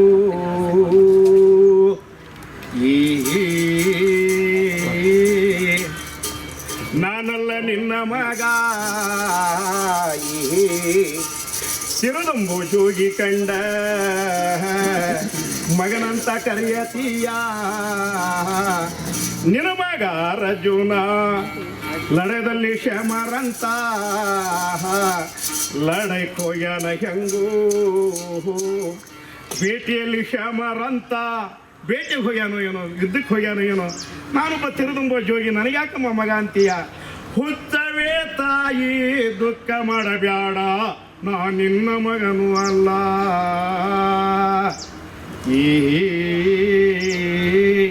ನಾನು ಸ್ವಲ್ಪ ಹೇಳಿದರೆ ಹಿಂದಿದ್ದವರು ಆಹಾ ಈ ಅವರೇ ಹೇಳ್ತಾರೆ, ನಾನು ನುಡಿಗಳನ್ನು ಹೇಳ್ಕೊಂಡು ಹೋಗ್ತೀನಿ. ಹೀಗೆ ಅರ್ಜುನ ಜೋಗಿ ಆಗಿದ್ದಾನೆ. ನಮ್ಮ ಹಿರಿಯವರು ನಮಗೆ ಕೊಟ್ಟಂಥ ಬಳವಳಿಗೆ ಕಥಾಗಳು ಹೇಳಿದ್ವಿ. ರಾಜ ಹಂಸ ಪರಮಸರ ಕಥೆ, ಲಕ್ಷಾಪತಿ ಕಥೆ ಈಗಾಗಲೇ ಓದಿ ಹೇಳಿದ್ದಾರೆ. ರಾಜ್ಯ ಹಂಸ ಪರಮಸರ ಕಥೆ ರಾಜ್ಯ ಮಹಾರಾಜರ ಕಥೆ. ಆ ಕಾಲದಲ್ಲಿ ನಮ್ಮ ದೊಡ್ಡಪ್ಪ ಸಿದ್ದಪ್ಪ ಜೋಗಿಯವರು ಹೇಳ್ತಿದ್ರು, ಆ ಕಾಲದ ಜನರಿಗೂ ದೇವರಿಗೂ ಬಹಳ ಹತ್ತತ್ರ ಇದ್ರಂತೆ. ಆ ದೇವರಿಗೂ ಇವರು ದೇವ ಮಾನವರಾಗ್ತಿದ್ರು. ಆವಾಗ ನರಮಾನವರಲ್ಲ, ಭವಿಷ್ಯ ಅವರು ದೇವ ಮಾನವರಾಗಿದ್ರೇನು. ಹಾಗೆ ಆ ದೇವರಿಗೂ ಇವರಿಗೂ ಬಹಳ ಸಂಬಂಧ ಇತ್ತು. ಮತ್ತು ರಾಜ ಸ್ವಲ್ಪ ಹೊತ್ತು ಮನೆ ಬಿಟ್ಟು ಹೋಗೋದ್ರೊಳಗೆ ದೇವ್ರು ಹೆಂಗೆ ಸಿಗ್ತಿದ್ದ, ರಾಜಹಂಸ ಪರಮಸರ ಕಥೆಯು ಕೂಡ ಒಂದು 5-10 ನಿಮಿಷದಲ್ಲಿ ನಿಮ್ಮ ಮುಂದೆ ತರಲಿಕ್ಕೆ ಬಯಸ್ತೀನಿ. ಅದರ ಮಧ್ಯದಲ್ಲಿ ಗೀಗಿ ಪದಾನು ಹೇಳ್ತಾರಂತ ಈಗಾಗಲೇ ನಮ್ಮ ಡಾಕ್ಟರ್ ಸರ್ ಬಸವರಾಜಣ್ಣ ನಿಮ್ಮ ಮುಂದೆ ಹೇಳಿದ್ದಾರೆ. ಚುಟುಕಾಗಿ ಒಂದು ಗೀಗಿ ಪದ, ಸಣ್ಣ ತಮಾಷೆ ಕಥೆ ಇದ್ರೂ ಪರವಾಗಿಲ್ಲ, ಭಾಳ ಸಣ್ಣ ತಮಾಷೆದ ಒಂದು ಲಾವಣಿನೇ ಹೇಳ್ತೇನೆ, ನಾನೇ ಸೃಷ್ಟಿ ಮಾಡಿದ್ದೆ. ಹಲವಾರು ಇಲಾಖೆಯಲ್ಲಿ ಕಾರ್ಯಕ್ರಮ ಮಾಡ್ಕೊಂಡು ಬರ್ತಾ ಇದ್ದೇವ್ರಿ ಈಗ. ಯಾಕಂದರೆ ಕಾರ್ಯಕ್ರಮಗಳು ಕಡಿಮೆ ಆಗಿದ್ದಾವೆ. ಆರೋಗ್ಯ ಇಲಾಖೆ, ಅರಣ್ಯ ಇಲಾಖೆ, ಕನ್ನಡ ಸಂಸ್ಕೃತಿ ಇಲಾಖೆ, ವಾರ್ತಾ ಪ್ರಸಾರ ಇಲಾಖೆ ಅವ್ರು ಕೊಟ್ಟಂಥ ಹಾಡುಗಳನ್ನು ನಾವು ಮಾಡ್ಕೊಳ್ತೇವೆ. ಗ್ರಾಮ ಪಂಚಾಯತ್ಗೆ ಅಥವಾ ಊರು ಮುಂದೆ ಅವರೆಲ್ಲ ಅಲ್ಲಿ ಸೇರಿಸಿದಾಗ ನಾವು ತೊಗೊಂಡು ಹೋಗಿ ಆ ಸಂದೇಶ ನಮ್ಮ ಹಾಡಿನ ಮುಖ್ಯ ಸೇರಿಸ್ತಾ ಇದ್ದೀವಿ. ಅದರಲ್ಲಿ ಇವತ್ತಿನ ಕಾಲದ ಬಗ್ಗೆ ನಮ್ಮ ಇವರು ಹೇಳಿದಂಗೆ ಸ್ವಲ್ಪ ತಮಾಸ್ಕಿ ಕಥೆಯೂ ಇರಲಿ ಅಂದ್ರಲ್ಲ, ಒಂದು ಲಾವಣಿ ನಮ್ಮದೇ ರಚನೆ. ಇವತ್ತಿನ ಕಾಲದಲ್ಲಿ ಹೆಣ್ಣು ಸಂತಾನ ಕಡಿಮೆ ಆಗಿದೆ, ಗಂಡು ಸಂತಾನ ಜಾಸ್ತಿ ಆಗೈತೆ, ಹೆಣ್ಣೆ ಸಿಗ್ತಾ ಇಲ್ಲ ಕೆಲವೊಬ್ಬರಿಗೆ. ಮೊದಲು ಹೊಸಕುಮಾರ್ ಲೋಹಿತ್ ಕುಮಾರ್ ಹೇಳಿದ್ರಲ್ಲ, ಅದ್ರ ಕಥಾ ಭಾಗ ಹೇಳಿ, ಕೊನೆಯಲ್ಲಿ ನೀವು ಹೊಸಕಾಲದ ಹಾಡುಗಳಿಗೆ ಅದ ಒಂದು ನುಡಿ, ಇದೊಂದು ಮಧ್ಯ ಲಾವಣಿ ಹೇಳ್ಕೊಂಡು ಆಮೇಲೆ ಆ ಕಥೆ.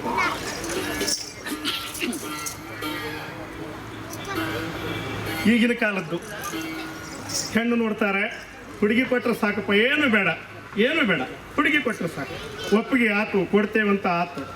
ಆಮೇಲೆ ಒಳಗಿಂದ ಒಳಗೆ ಈ ಇವತ್ತಿನ ಕಾಲದ ವರದಕ್ಷಿಣೆ, ಆವಾಗ ಮಾತುಕತೆಯಲ್ಲಿ ವರದಕ್ಷಿಣೆ, ಇದು ಒಳಗಿಂದ ಒಳಗೆ ತಗೊಳ್ಳೋ ವರದಕ್ಷಿಣೆ.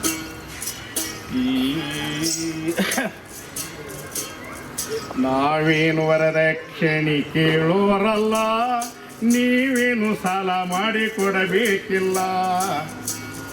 ಇದ್ದಿದ್ರಾಗ ಸಾಕ್ರೆ ವಾರ ಉಪಚಾರಲ್ಲ, ಇದ್ದಿದ್ರಾಗ ಸಾಕ್ರೆ ವಾರ ಉಪಚಾರಲ್ಲ. ಹೆಚ್ಚು ಕಡಿಮೆ ಆದರೆ ನಾಳೆ ನೋಡ್ಕೊಂಡೋನೆಲ್ಲ. ನಾವೇನು ವರದಕ್ಷಿಣೆ ಕೇಳೋರಲ್ಲ, ನೀವೇನು ಸಾಲ ಮಾಡಿ ತರಬೇಕಿಲ್ಲ. ಗಂಡಿಗಂತೂ ಬಟ್ಟೆ ನೀವು ಕೊಡಲೇಬೇಕಲ್ಲ, ಗಂಡಿಗಂತೂ ಬಟ್ಟೆ ನೀವು ಕೊಡಲೇಬೇಕಲ್ಲ. ವಾಚುಂಗ್ರ ಚೈನ ಸರ ಮಾಮೂಲೆಲ್ಲ, ವಾಚುಂಗ್ರ ಚೈನ ಸರ ಮಾಮೂಲೆಲ್ಲ. ವರದಕ್ಷಿಣೆ ಅಂತ ನಾವೇನು ಕೇಳೋರಲ್ಲ, ವರದಕ್ಷಿಣೆ ಅಂತ ನಾವೇನು ಕೇಳೋರಲ್ಲ. ಮದ್ವೆ ಖರ್ಚು ನೋಡ್ಕೊಂಡ್ಬಿಡ್ರಿ ಮತ್ತೇನಿಲ್ಲ. ನಾವೇನು ವರದಕ್ಷಿಣೆ ಕೇಳೋರಲ್ಲ, ನೀವೇನು ಸಾಲ ಮಾಡಿ ಕೊಡಬೇಕಿಲ್ಲ.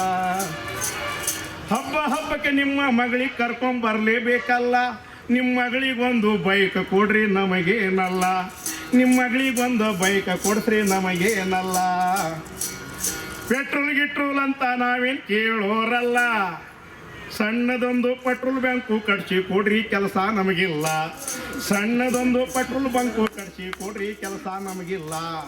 ನಾವೇನು ವರದಕ್ಷಿಣೆ ಕೇಳೋರಲ್ಲ, ನೀವೇನು ಸಾಲ ಮಾಡಿ ತರಬೇಕಿಲ್ಲ. ಇವತ್ತಿನ ಕಾನೂನು ನಿಮಗೆ ಗೊತ್ತೇ ಆಯ್ತಲ್ಲ, ಇವತ್ತಿನ ಕಾನೂನು ನಿಮಗೆ ಗೊತ್ತೇ ಆಯ್ತಲ್ಲ. ನಿಮ್ಮ ಮನೆ ಆಸ್ತಿಯಾಗ ಮಗಳಿಗೆ ಪಾಲು ಇದ್ದೇ ಐತಲ್ಲ, ನಿಮ್ಮ ಮನೆ ಆಸ್ತಿಯಾಗ ಮಗಳಿಗೆ ಪಾಲು ಇದ್ದೇ ಐತಲ್ಲ. ನಾವೇನು ವರದಕ್ಷಿಣೆ ಕೇಳೋರಲ್ಲ, ನೀವೇನು ಸಾಲ ಮಾಡಿ ತರಬೇಕಿಲ್ಲ. ಹೀಗೆ ಕಟ್ಕೊಂಡಂಥ ಲಾವಣಿಗಳು ನಾವು ಕಥಾ ರಾತ್ರಿ ಎಲ್ಲ ಹೇಳ್ತಾ ಇರ್ತೀವಲ್ಲ, ಮಧ್ಯ ಇದು ಸಮಾಪ್ತಿಗೆ. ನಾವು ಜನಪದ ನಿಂತ ನೀರು ಅಂತ ಭಾವಿಸ್ತಾರೆ ಕೆಲವರು.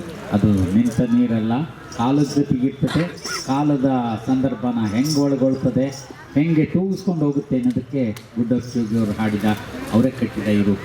ಇಂಥವು ಅಕ್ಷರದ ಮೇಲೆ, ಪರಿಸರದ ಮೇಲೆ, ಕಾಡಿನ ಮೇಲೆ, ಈಗ ಇನ್ನೊಂದು ಪ್ರಮಾಣದ ಬದುಕನ್ನು ಅವರಿಗೆ ಆಶ್ರಯ ಆಗಿರೋವು ಅಂತಹ ಸಂದರ್ಭಗಳು ಅದಕ್ಕೆ ಕಟ್ಟಿರೋ ಹಾಡುಗಳಿದೆ. ಅದಕ್ಕೆ ಜೊತೆಗೆ ನಿಮಗೆ ಈ ತಲೆಮಾರು ಹೋದರೆ ಬಾಳ ಭಿಕ್ಷುಕ ರಾಜನ ಕಥೆ ಹಾಡುವಂಥವ್ರು, ಲಕ್ಷಪತಿ ರಾಜ ಕಥೆ ಹಾಡುವಂಥವ್ರು, ರಾಜಹಂಸ ಪರಮಹಂಸ ಅವರು ಹೇಳೋ ನಮ್ಮ ಹಳ್ಳಿಗಳಿಗೆ ಬಂದಾಗ ಇವರು ಅಂತಲ್ಲ, ಹಿಂದ್ರಜೋಗುಗಳು, ಗೊಂದಲಿಗರು, ನೀಲ್ಗಾರು ಇವರೆಲ್ಲ ಊರಲ್ಲಿ ನಿಂತು ಕರೆಸಿದ ಮೇಲೆ ಈ ಎಲ್ಲ ಕಥೆಗಳನ್ನ ಹೇಳ್ತೀವಿ. ಇವತ್ತು ಯಾವ ಕತೆ ಹೇಳಬೇಕು ಅಂತ ಅವ್ರು ಇಡೋರು.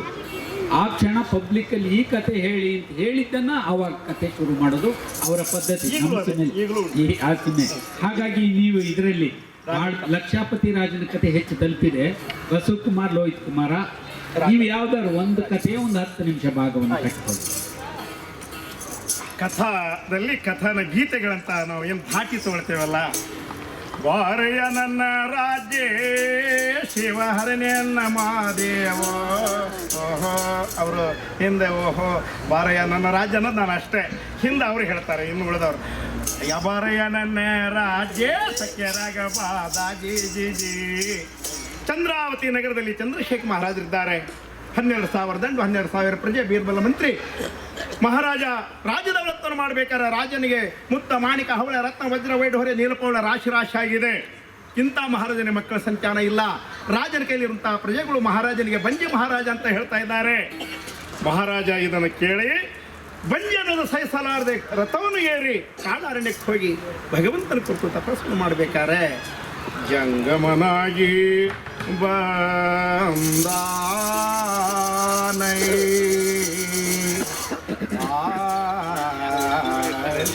ಒಂದು ದೇವರ ಗುಡಿಯಲ್ಲಿ ರಾಜ ಭಗವಂತನ ಕುರಿತು ಪೂಜಿಸುವಾಗ ಪರಮಾತ್ಮನೇ ತನ್ನ ನಿಜ ರೂಪ ಮಾಡಿ ಜಂಗಮನಾಗಿ ಬರ್ತಾನೆ. ಮಕ್ಕಳಿಗೆ ಕೊಡ್ಬೇಕು ಸ್ವಾಮಿ, ನನ್ನ ಮಕ್ಕಳ ಫಲ ಇಲ್ಲ, ಜನ ಎಲ್ಲ ಬಂಜಿ ರಾಜ ಅಂತಾರೆ ನನಗೆ, ಇದನ್ನು ನಾನು ತಡಿಲಾರೆ, ನಾನು ನಿನಗೆ ಮಕ್ಕಳ ಫಲ ಕೊಡ್ತೇನೆ, ಮಾವಿನ ನಿನ್ನ ಫಲವನ್ನು ಕೊಡ್ತೇನೆ, ಇದು ಒಯ್ದು ನಿನ್ನ ಹೆಂಡತಿ ಕೊಡು, ನಿನ್ನ ಹೆಂಡತಿ ಗರ್ಭದಲ್ಲಿ ಮಗು ಹುಟ್ಟುತ್ತದೆ, ನೀನೇನು ಕೊಡ್ತೀಯ ಈ ದೇವಸ್ಥಾನಕ್ಕೆ, ನಿನಗೆ ಮಗು ಹುಟ್ಟಿದರೆ. ಈತ ಚಂದ್ರಸೇನ ಮಹಾರಾಜ ಆತನಿಗೆ ಒಬ್ಬ ತಿರುದುಂಬ ಜಂಗಮ ಅಂತ ಯೋಚನೆ ಮಾಡಿ ಮಗು ಹುಟ್ಟಿದರೆ ನೀವು ಕೊಟ್ಟ ಫಲದಲ್ಲಿ ಆ ಮಗುವಿಗೆ ಕೊಯ್ದು ಈ ದೇವಸ್ಥಾನಕ್ಕೆ ನೀವದ್ದೇ ಕೊಡು.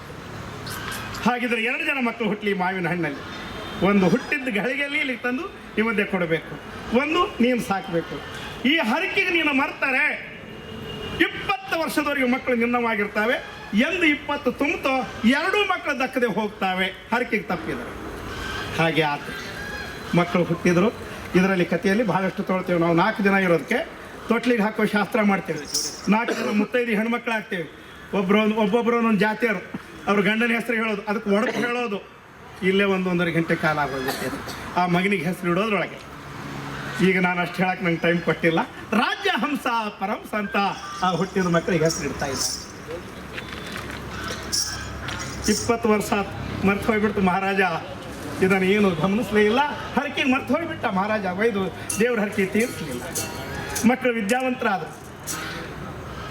ಒಂದು ದಿನ ಸಭೆ ಮಾಡ್ತಾರೆ. ಇಂಥ ಸಭೆಯನ್ನು ಮಾಡಿ ಮಹಾರಾಜ ನನ್ನ ಮಕ್ಕಳು ಏನು ಓದಿರಬಹುದು ರಾಜ್ಯದಲ್ಲಿ ಕರ್ಕೊಂಬಾರ. ಮಂತ್ರಿ ಹೋಗಿ ಕುದುರೆ ಮೇಲೆ ಕರ್ಕೊಂಡು ಬರ್ತಾರೆ. ಎದೆ ಕಿರೀಟ, ಭುಜ ಕಿರೀಟ, ತಲೆ ಕಿರೀಟ, ಮುಂಗೈ ಬಳಿ ಹಾಕ್ಕೊಂಡು ಕುದುರೆ ಏರ್ಕೊಂಡು ಬರ್ತಾರೆ. ಅದಕ್ಕೆ ಧಾಟಿಗಳಿದಾವೆ ಸ್ವಾಮಿ. ಇನ್ನೂ ನನ್ನ ತಂಡ ಇದ್ದರೆ ಆ ಕುದುರೆ ಕುಣಿತ ಹೆಂಗೆ, ಆ ಕುದುರೆ ಬರುವಂಥ ಶಬ್ದ ಹೆಂಗೆ, ಆ ರಥದ ಗಾಲಿ ಶಬ್ದ ಹೆಂಗಿರ್ತಾವೆ ಅವೆಲ್ಲ ಹೇಳಲಿಕ್ಕೆ ಹಿಂದಿದ್ರೆ ಅದೇನೋ ಹೇಳ್ಬೋದು. ರಾಜಹಂಸ ಪರಹಂಸ ಕುದುರೆ ಏರಿ ಘೇಷಾಮರನಂತ ಒಂದು ಏಟು ಕುದುರೆಗೆ ಬಾರಿಸಿದರೆ ಕುದುರೆ ಕೆಕ್ಕೆ ಹೊಡೆಯುತ್ತಾ ತುಂಬಿದ ಕೇರಿ ಒಳಗೆ ರಾಜ ಕುದುರೆಯ ಓಡತಾವು. ಶಿವ ಶಿವ ಎನ್ನ ದೇವು. ಇದು ಒಂದು ಥರದ ಹಾಕಿ. ಅಯ್ಯಬಾರಯ್ಯ ನನ್ನ ರಾಜ್ಯ ಸತ್ಯರಾಗು ಬಾದಾಜಿ. ಇದು ಒಂದು ಥರದ ಹಾಕಿ. ಇದು ಶೌರ್ಯದಿಂದ ಹೇಳುವಂಥವು. ಮತ್ತು ಏನಾದ್ರು ಸ್ವಲ್ಪ ಏನಾದ್ರು ಈ ಹಣ್ಣಾದ ಸಮಯ ಅಂದರೆ ಏನಾದ್ರು ತೊಂದರೆ ತಾಪತ್ರ ಅವನಿಗೆ ಅಂತ ಬಂದಾಗ ಅದು ಎಳೆದು 4 ಜನ ಸೇರಿಸಿ ರಾಮ ರಾಮ ಕಾಯೋನಿ ಯರು ಆದ ನನ್ನ ಅಣ್ಣ ರಾಮ, ಹೀಗೆ ಆ ಧಾಟಿಗಳು ಇರ್ತವೆ. ಇಲ್ಲಿ ಮಹಾರಾಜ ಸಭೆಯಲ್ಲಿ ಕೇಳ್ದ, ಓದ್ಕೊಂಡು ಬಂದಿರಿ ಇಷ್ಟು ಕಾಲ, ಏನು ಓದ್ಕೊಂಡು ಬಂದಿರಿ ಹೇಳ್ರಯ್ಯ. ನಾನು ಹೇಳ್ತೀನಿ ತಂದೆ, ಹಿರೇ ಮಗ ಎದ್ದು. ಹೇಳಯ್ಯ, ನೀನೇ ಹೇಳ. ಪರೀಕ್ಷೆ ಮಾಡಕ್ಕೆ ಬಂದಾರೆ ಇವರೆಲ್ಲ ನಿನಗೆ. ಎಲ್ಲವರು ಕುತ್ಕೊಂಡಿದ್ದಾರೆ ವಿದ್ವಾಂಸರು. ಹಿರೇ ಮಗ ಎದ್ದು ತಂದೆಗೆ ಶರಣಾಗತನಾಗಿ, ಪಟ್ಟ ಭಾಷೆಗೆ ತಪ್ಪಬಾರ್ದೆ. ನಾನು ಎಷ್ಟು ಹೇಳಿದ್ರೆ ಅವ್ರ ಹಿಂದೆ ಶಿವ ಶಿವ ಹಿಂಗಿರ್ತದೆ ದಾಟಿಯಲ್ಲಿ. ಪಟ್ಟ ಮಾತಿಗೆ ತಪ್ಪಬಾರ್ದಪ್ಪ. ಭಾಷೆ ಕೊಟ್ಟು ಭಾಷೆಗೆ ತಪ್ಪಿದವ ಮನುಷ್ಯನೇ ಅಲ್ಲ. ಒಂದು ಕಾಡಿನಲ್ಲಿ ಮೃಗ ಇರೋದು ಒಂದು, ಅವನಿರೋದು ಒಂದು. ಹೌದಾ? ಪಟ್ಟ ಭಾಷೆಗೆ ತಪ್ಪಬಾರ್ದ. ತಂದೆ ಯೋಚನೆ ಮಾಡುವಾಗ ಗುರುವಿನ ಹರಕೆ ಜ್ಞಾಪನಕ್ಕ ಬಂದಾವೈ. ಅವತ್ತೇನು ಭಾಷೆ ಕೊಟ್ಟು ಬಂದಿದ್ದಲ್ಲ ದೇವ್ರ ಕೈ ಮೇಲೆ, ಜಂಗಮನ ಕೈ ಮೇಲೆ, ಅವತ್ತು ಜ್ಞಾಪನಕ್ಕೆ ಬಂತು. ಅಯ್ಯೋ ಮಗನೇ, ಬೇರೆ ಯಾರಲ್ಲ ನಾನೇ ಪಟ್ಟ ಭಾಷೆಗೆ ತಪ್ಪಿದವ. ತಂದೆ, ಗುರುವಿಗೆ ಭಾಷೆ ಕೊಟ್ಟು ತಪ್ಪಿದೆಯಾ? ನಮ್ಮಲ್ಲಿರುವಂಥ ಆಡೋ ಬಡವರಿಗೆ ಅಷ್ಟೇಂದ್ರೆ ಭಾಷೆ ಕೊಟ್ಟು ತಪ್ಪಾಕಿಲ್ಲ. ತಪ್ಪಿರ್ಬೋದು ತಂದೆ, ಮಕ್ಕಳು ಚಿಕ್ಕವರಿದ್ವಿ, ಮಕ್ಕಳಿಗೆ ಬಲಿ ಕೊಡೋಕೆ ನಿನ್ನ ಕೈಯಿಂದ ಆಗಲಿಲ್ಲ, ಹಾಗಾಗಿ ಮರ್ತಿರ್ಬೋದಲ್ವಪ್ಪ. ನಾವು ಹೋಗಿ ತೀರಿಸಿ ಬರ್ತೀವಿ. ತಂದೆ ತಾಯಿ ಅಷ್ಟು ಜನ ಬೇಡ ಅಂದರು, ಯಾರ ಮಾತು ಕೇಳಿಲ್ಲ. ಶನಿದೇವ ಆತನ ಮೇಲೆ ವಕ್ರ ದೃಷ್ಟಿ ಬೀರ್ದ ಅಂತಾರೆ ನಮ್ಮ ಕಥೆಯಲ್ಲಿ ಹಿರೇಮಗನಿಗೆ. ಯಾಕಂದ್ರೆ ಪರಮಾತ್ಮನಿಗೆ ಕೋಪ ಬಂದಿರ್ತೈತಲ್ಲ, ಹಾಗಾಗಿ ಹೊರಡ್ತಾರೆ. ಹೋಗುವ ದಾರಿಯಲ್ಲಿ 10 ಗಾವದ, ನಾವು ಆ ಕಾಲದಾಗ ಮೈಲ್ಗಲ್ಲಿಯನ್ನು ಹೇಳ್ತಿರ್ಲಿಲ್ಲ, ನಮ್ಮ ಹಿರಿಯವ್ರ ಕತೆ ಹೇಳ್ಬೇಕಾದ್ರೆ. 1 ಗಾವದ 2 ಗಾವದ ಸಖ್ಯರಾಗು ಬಾದ ಜಿ ಜಿ ಜಿ. ಗಾವದ 4 ಮೈಲು ಅದಕ್ಕೆ ಹಾಕಿದ್ರೆ ಹರದಾರಿ ಅಂತ 10 ಹಾಕಿದ್ರೆ 1 ಗಾವದ ಸ್ವಾಮಿ. ಕುದುರೆ ಹೋಗ್ತಾ ಇದೆ, ಬಹುದೊಡ್ಡ ಅರಣ್ಯ ಒಳಗೆ ಒಂದು ಸಣ್ಣದೊಂದು, ಇಲ್ಲಿ ಇದೆಲ್ಲ ಸರೋವರ ಕೆರೆ ಅಂತ ಒಂದು ಕೆರೆ. ಆ ಕೆರೆ ಏರಿ ಮೇಲೆ ಅಣ್ಣ ತಮ್ಮನ ಕುದುರೆ ಹೋಗ್ತವೆ. ತಂದೆ ಮಾಡಿದ ಹರಕೆ ತೀರಿಸಿ ಬರಲಿಕ್ಕೆ ಅಲ್ಲಿ ಒಂದು 7 ಹೆಡಿ ಸರ್ಪ ಒಂದು ಮಂಡ್ಲೋದರಿ ಕಪ್ಪಿ ತಿನ್ನಲಿಕ್ಕೆ 7 ಹೆಡಿನ ತೆರೆದು ಕೂತಿದೆ. ಅದು ನೀರು ಬಿಟ್ಟು ಮೇಲಕ್ಕೆ ಬಂದಿತ್ತು ಕಪ್ಪಿ ಮಂಡ್ಲೋದರಿ. ಈತ ಹಿರೇ ಅಣ್ಣ ಅದಕ್ಕೆ ಬಾಣ ಹೊಡಕ್ಕೆ ತಯಾರು ಮಾಡಿದ. ತಮ್ಮ ಹೋಗಿ ಬೇಡಪ್ಪ, ಅದ್ರ ಊಟ ಅದು ಸರ್ಪಿನ ಊಟನೇ, ಅದು ಬೇಡ. ಬಾಣ ಹೋಗಿ ಹೇಳ್ದ, ಹೂಡಿದ ಬಾಣ ಹಿಂದೆ ಇಡೋ ಅಭ್ಯಾಸ ನನಗಿಲ್ಲ, ರಾಜ್ಯವಂಶದವ. ತಮ್ಮನ ಮಾತನ್ನು ತಮ್ಮನಿಗೆ ಸ್ವಲ್ಪ ಶಾಂತಿ ಆಗಲಿಕ್ಕೆ, ಆಯಿತು ತಮ್ಮ ನೀನು ಹೇಳ್ದಂತೆ ಏನಾಗಲಿ, ಬಾಣ ಹೂಡಿ ಬಿಟ್ಟಿದ್ದೇನೆ, ಉಷಿ ಬಾಣ ಹೊಡಿತೇನೆ. ಉಷಿ ಬಾಣ ಹೊಡೆದ ಸ್ವಾಮಿ. ಆ ಬಾಣ ಬರೋ ಶಬ್ದಕ್ಕೆ ಭೋರ್ ನಡೆದು ಬರ್ತಿತ್ತಲ್ರಿ ಬಾಣ. ಆ ಸರ್ಪ 7 ಹೆಡಿ ಮುಚ್ಕೊಂಡ್ಬಿಟ್ಟು ಕಣ್ಣು ಮುಚ್ಕೊಂಡು ತನ್ನ ತಲೆ ತನ್ನ ಶಿಂಬೆಯಲ್ಲಿ ಮುಚ್ಕೊಂಡ್ತು. ಆ ಮುಂದೆ ಕುಂತ ಮಂಡ್ಲೋಧರಿ ಹೋಗಿ ನೀರಿಗೆ ಬಿತ್ತು. ಆ ಕಪ್ಪಿ ಜೀವ ಉಳಿ ಹೆಡೆ ತೆರೆದು ನೋಡ್ತದೆ ಸರ್ಪ. ಅಣ್ಣ ತಮ್ಮ ನೋಡು, ಆ ಕಪ್ಪಿ ಉಳಿತು, ಕಪ್ಪಿ ಜೀವ ಉಳಿತು. ಸರ್ಪ ಹೇಳ್ತು, ಇದು ಬನ ನಂದು, 10 ಕಾಂಡವನದಲ್ಲಿ. ನೀ ಎತ್ತಾಗಾರ ಹೋಗಯ್ಯ, ಈ ಬನದಲ್ಲಿ ಅಣ್ಣಗಾಲಿ ತಮ್ಮಗಾಲಿ ನಾ ಕಚ್ಚಿದಿದ್ರೆ ಸರ್ಪರಾಜನಾಗಿ ಹುಟ್ಟಬಾರ್ದು, ನಾಗಾಮಿಯ ಮಗಾಗಿ ಹುಟ್ಟಬಾರ್ದು, ಪಂತ ಮಾಡಿ ಹುಟ್ಟಿಸಿ. ಆ ಮಂಡ್ಲೋಧರಿ ಕಪ್ಪಿ ನೀರಿನಲ್ಲಿ ತೇಲ್ತಾ ಹೇಳ್ತದೆ, ಯಾ ತಾಯಿ ಮಕ್ಕಳಪ್ಪ ನೀವು, ನನ್ನ ಜೀವ ಉಳಿಸಿಬಿಟ್ರಲ್ಲ. ಸಣ್ಣ ಪ್ರಾಣಿ ನಾನು, ಮಂಡ್ಲೋಧರಿ ಕಪ್ಪಿ, ನನ್ನ ಮಾತು ಮೀರಿ ಹೋಗಬೇಡಿ. ಅಣ್ಣಗಾಗಲಿ ತಮ್ಮಗಾಗಲಿ ನೀರಿನಲ್ಲಿ ಪ್ರಾಣ ಹೋಗುವಾಗ ನಾನು ಕರೀರಿ. ನೀರಿನಾಗ ಹೊಳಿ, ಕೆರೆ, ಸಮುದ್ರ, ಬಾವಿ ಏನೇ ಇರಬಹುದು, ನಾನು ಕರೀರಿ, ನಿಮ್ಮ ಜೀವ ಉಳಿಸ್ತೇನೆ. ಮಂಡ್ಲೋಧರಿಯೇ ಇಷ್ಟು ಹೇಳಿದ್ರೆ ಸಾಕಪ್ಪ, ಬಂದು ನಿಮ್ಮ ಜೀವ ಉಳಿಸ್ತೇನೆ. ಮುಂದೆ ಹೋಗ್ತಾ ಇದ್ದಾರೆ ಸ್ವಾಮಿ. ಅಣ್ಣನಿಗೆ ಈ ಹಾವು ಹುತ್ತದಲ್ಲಿ ಇದ್ರೂ ಕೂಡ ನೋಡ್ತಾನೆ ಇದೆ, ಹೊರಗಡೆ ತಲೆ ಹಾಕೊಂಡು ಎತ್ತಲಾಗಿ ಹೋಗ್ತಾರೆ, ಯಾವ ದಿಕ್ಕಿಗೆ ಹೋಗ್ತಾರೆ, ಶಾಪ ಹಾಕ್ತಾರೆ.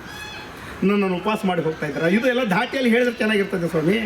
ಧಾಟಿಯಲ್ಲಿ ಹೇಳಬೇಕು, ರಾಗ ಸೇರಿಸಿ 4 ಜನ ತಾಳ ಶ್ರುತಿ ಎಲ್ಲ ಇಟ್ಕೊಂಡು ಹಾಡಿದರೆ ಹೌದಂತಾರೆ. ಶಾಪ ಹಾಕ್ತು ಆ ಹಾವು, ನಾನು ಉಪವಾಸ ಮಾಡಿ ಹೋಗ್ತೀಯ, ಈ ಉಪವಾಸ ಇರುವಂಥ ಸರ್ಪ ಶಾಪ ನೀನು ಮುಟ್ಲಿ. ಸರ್ಪ ಶಾಪವೇ ಮೂಟ್ಯಾವೈ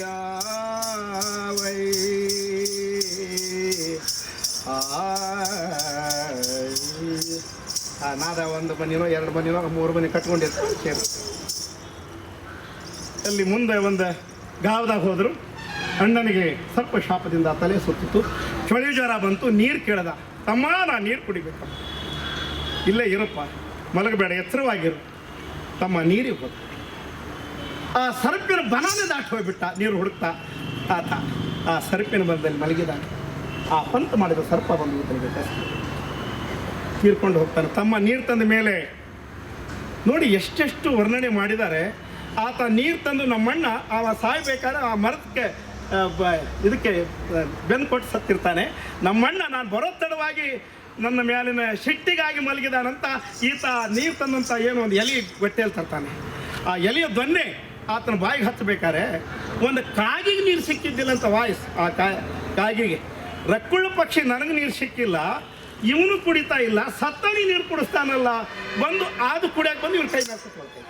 ಅದು ಕೈ ಬಿಟ್ಟುಬಿಟ್ಟ, ನೀರು ಬಿದ್ದು ಹೋದ. ಅಣ್ಣಗೂ ಇಲ್ಲ, ತಮ್ಮಗೂ ಇಲ್ಲ, ಕಾಗಿಗೂ ಇಲ್ಲ. ಆವಾಗ ಗೊತ್ತಾಯ್ತು ನಮ್ಮಣ್ಣ ಸತ್ತು. ಅಲ್ಲಿ ಸ್ವಲ್ಪ ಶೋಕರಾಗಗಳನ್ನು ಇನ್ನೇನು ಮಾಡಿ ಅಣ್ಣ ಸತ್ತ ಅಂತ ಹೇಳಿ ಊರಿಗೆ ಹೋಗಿ ಹೇಳ. ಹಾಗಿದ್ರೆ ಎಲ್ಲರೂ ಹೋಗಿ ದಹನ ಮಾಡಬೇಕು. ಬೆಂಕಿನೂ ಇಲ್ಲ, ಕಾಡಿನಲ್ಲಿ ಗುದ್ಲಿ ಪಿಕಾಸಿನೂ ತರ್ತೀನಿ. ನೆಲದ ಮೇಲೆ ಬಿಟ್ಟು ಹೋದರೆ ಪ್ರಾಣಿ ಪಕ್ಷಿಗಳು, ಹದ್ದು, ಕಾಗಿ, ನರಿನ ಎಲ್ಲ ನಮ್ಮಣ್ಣನ ತಿಂದ್ಬಿಡ್ತಾವೆ. ಪದೇ ತನ್ನ ಶೆಲ್ಲೆಯಲ್ಲಿ ಕಟ್ಟಿ ಗಂಟು ಮಾಡಿ ಒಂದು ಬಳ್ಳಿ ತೊಗೊಂಬಂದು ಕಟ್ಟಿ ಮರದ ಹೆರಿ ಮೇಲೆ ಕುತ್ಕೊಂಡು ಕೊಡಪಾನ ಎಳೆದಂತೆ ಎಳೆದು, ಬಾವಿ ಒಳಗಿನ ಕೊಡಪಾನ ಎಳೆದಂತೆ ಆ ಮರದ ಹೆರಿ ಕಟ್ಟಿ ಬೆಂಕಿ ಸಿಕ್ಕರೆ ಬೆಂಕಿ ತರ್ತೇನೆ, ಒಂದೇಳೆ ಗುದ್ಲಿ ಪಿಕಾಸಿ ಸಿಕ್ಕರು ತರ್ತೇನಪ್ಪ ಹೋಗ್ತಾನೆ. ಇಲ್ಲಿ ಇವನು ಹೋದ ದಾರಿಯಲ್ಲಿ ಚಕ್ರಾವತಿಯ ನಗರ, ಆ ಕಾಲದಲ್ಲಿ ರಾಜರ ಕೈಯಲ್ಲಿ ಅಪ್ಪಣೆ ಪಡೆದಂಥ ಒಬ್ಬ ವೇಷಿ ಪದ್ಮಾವತಿ. ಬೋರ್ಡ್ ಹಾಕ್ಕೊಂಡು ನಗಾರಿ ಇಟ್ಟಿದ್ದೀನಿ, ಕಂಚಿನ ನಗಾರಿ, ಬೆಳ್ಳಿ ಗುಣಕ್ಕೂ ಇಟ್ಟಿದ್ದೀನಿ, ಒಂದು ಏಟಿದ್ರ ಮೇಲೆ ಬಾರಿಸಿದ್ರೆ 1,000 ರೂಪಾಯಿ ಕೊಡಬೇಕು, ಒಂದು ದಿವಸ ಉಳಿಬೇಕು. ಅಣ್ಣನ ವ್ಯಥೆಯಲ್ಲಿ ನೋಡಲೇ ಇಲ್ಲ ಸ್ವಾಮಿ ಈತ. ನೀರು ಹರಿತಿತ್ತು, ಫಲಕ ಏನು ಓದಲಿಲ್ಲ, ಆ ನಗಾರಿ ಮೇಲೆ ದೇವಸ್ಥಾನ ಅಂತೇಳಿ 10 ಏಟು ಮಾರಿಸ್ಬಿಡ್ತಾನೆ. 10,000 ರೂಪಾಯಿ ಕೊಡಬೇಕು. ಈಗ ಇಲ್ಲ ಅವನ ಹತ್ರ ಹಣ, ಅವನಿಗೆ ಕೊಡಲಾರ್ದ ಬಂದನೇನು ಕೊಡ್ತಾಳೆ. ಕೊನೆಗೆ ಆತನ ರೂಪಕ್ಕೆ ನಾನು ಮದುವೆ ಮಾಡ್ಕೊ, ಸಾಧ್ಯ ಇಲ್ಲ. ದೇವ್ರಂತ ಕೈದು ಮುಗಿದೇನೆ, ಒಳಗೆ ಬಂದ ತಕ್ಷಣ ನಿನಗೆ ಅಕ್ಕ ಅಂದೇನಿ, ತಂಗಿ ಅಂದಿದ್ದೀನಿ, ತಾಯಿ ಅಂದಿದ್ದೀನಿ, ಅಂದವ್ರ ಜೊತೆಯಲ್ಲಿ ನಾನು ಇರಬಾರ್ದು. ನಿನ್ನ ಮೇಲೆ ನಾನು ಮನಸ್ಸು ಮಾಡಿಬಿಟ್ಟೇನೆ, ನೀನೇನಾರು ಹೇಳು. 10,000 ಬೇಡ, ನೀನು ನಾನು ಮದುವೆ ಆಗೋದು ಬೇಡ, 10 ದಿವಸ ಉಳಿ. ಇಲ್ಲ, ತಾಯಿ ಅಕ್ಕ ಅಂದವ್ರ ಜೊತೆಯಲ್ಲಿ ಉಳಿದ್ರೆ ಏನು, ಮದುವೆ ಆದ್ರೆ ಏನು, ಹಿಂಗೆ ಬಾಯಾಗಾರ ಹೇಳಿ ನನಗೆ ಶಾಂತಿ ಪಡಿಸೋ, ಅಷ್ಟು ನನಗೆ ಮನಸ್ಸಾಗೈತಿ. ಅದು ಹಾಡೆ ನನ್ನ ಧಾಟಿಯಲ್ಲಿ ಅವಕ್ಕೆಲ್ಲ ಹಾಡು ಮಾಡಿದ್ದೇವೆ. ಮನಸ್ಸ ಮಾಡೇನೋ ನಾನು ನಿನ್ನ ಮ್ಯಾಲಿ ಶಿವಹರನ್ನ ದೇವು ಹರನೇ, ಮನಸ್ಸ ಮಾಡೇನೋ ನಾನು ಅದು ಹೆಣ್ಣು ವೇಷದ ಹಾಡುಗಳು. ಹೀಗೆ ಕುಣ್ಕೊಳ್ತಾ ಬಂದು ಹೇಳಿ ಆತ ತಿರುಗಿ ಹೋದರೆ ಮುಂದೆ ಬಂದು ನಮ್ಮದೊಂದು ಇದು ಇರ್ತದೆ, ಗೆರೆ ಇರ್ತದೆ, ಅಲ್ಲಿವರೆಗೂ ಮುಂದೆ ಕುಣಿತಾ ಬಂದು ಹೀಗೆ ಕೈ ಬೀಸಿ ತಿರುಗಿ ಹೋದರೆ ಹೌದೇನೋ ಅಂತಾರೆ. ಮನಸ್ಸು ಮಾಡಿ ಹೋದ್ಲೇನೋ ಅವನ ಮೇಲೆ, ಹಾಗಿರ್ತದೆ ನಮ್ಮ ಕಥೆ. ಆತ ನೀ ಬೆಂಕಿ ತೊಗೊಂಬರೋಕ್ಕಾಗಲಿಲ್ಲ ಸ್ವಾಮಿ, ಆತನಿಗೆ ಶಿಕ್ಷೆ ಗಲ್ಲಿಗೇರಿಸಿದ್ರು. ಗಲ್ಲಿಗೇರಿಸ್ಬೇಕಾದ್ರೆ ನಿಮ್ಮಂಥವ್ರು ಎಲ್ಲರೂ ಅಲ್ಲಿ ನೋಡಕ್ಕೆ ಬಂದಿದ್ರು. ಆತನಿಗೆ ಗಲ್ಲಿಗೆ ಹಾಕ್ಬೇಕಾದ್ರೆ ಈ ಕಾಲದಲ್ಲಿ ಕೂಡ 2 ನಿಮಿಷ ಅವಕಾಶ ಕೊಡ್ತಾರಂತೆ. ನಿನ್ನ ಮನದ ಆಶೆಯನ್ನು ಕೇಳು, ನಿನ್ನ ಮನದ ಆಶೆಯನ್ನು ಕೇಳು.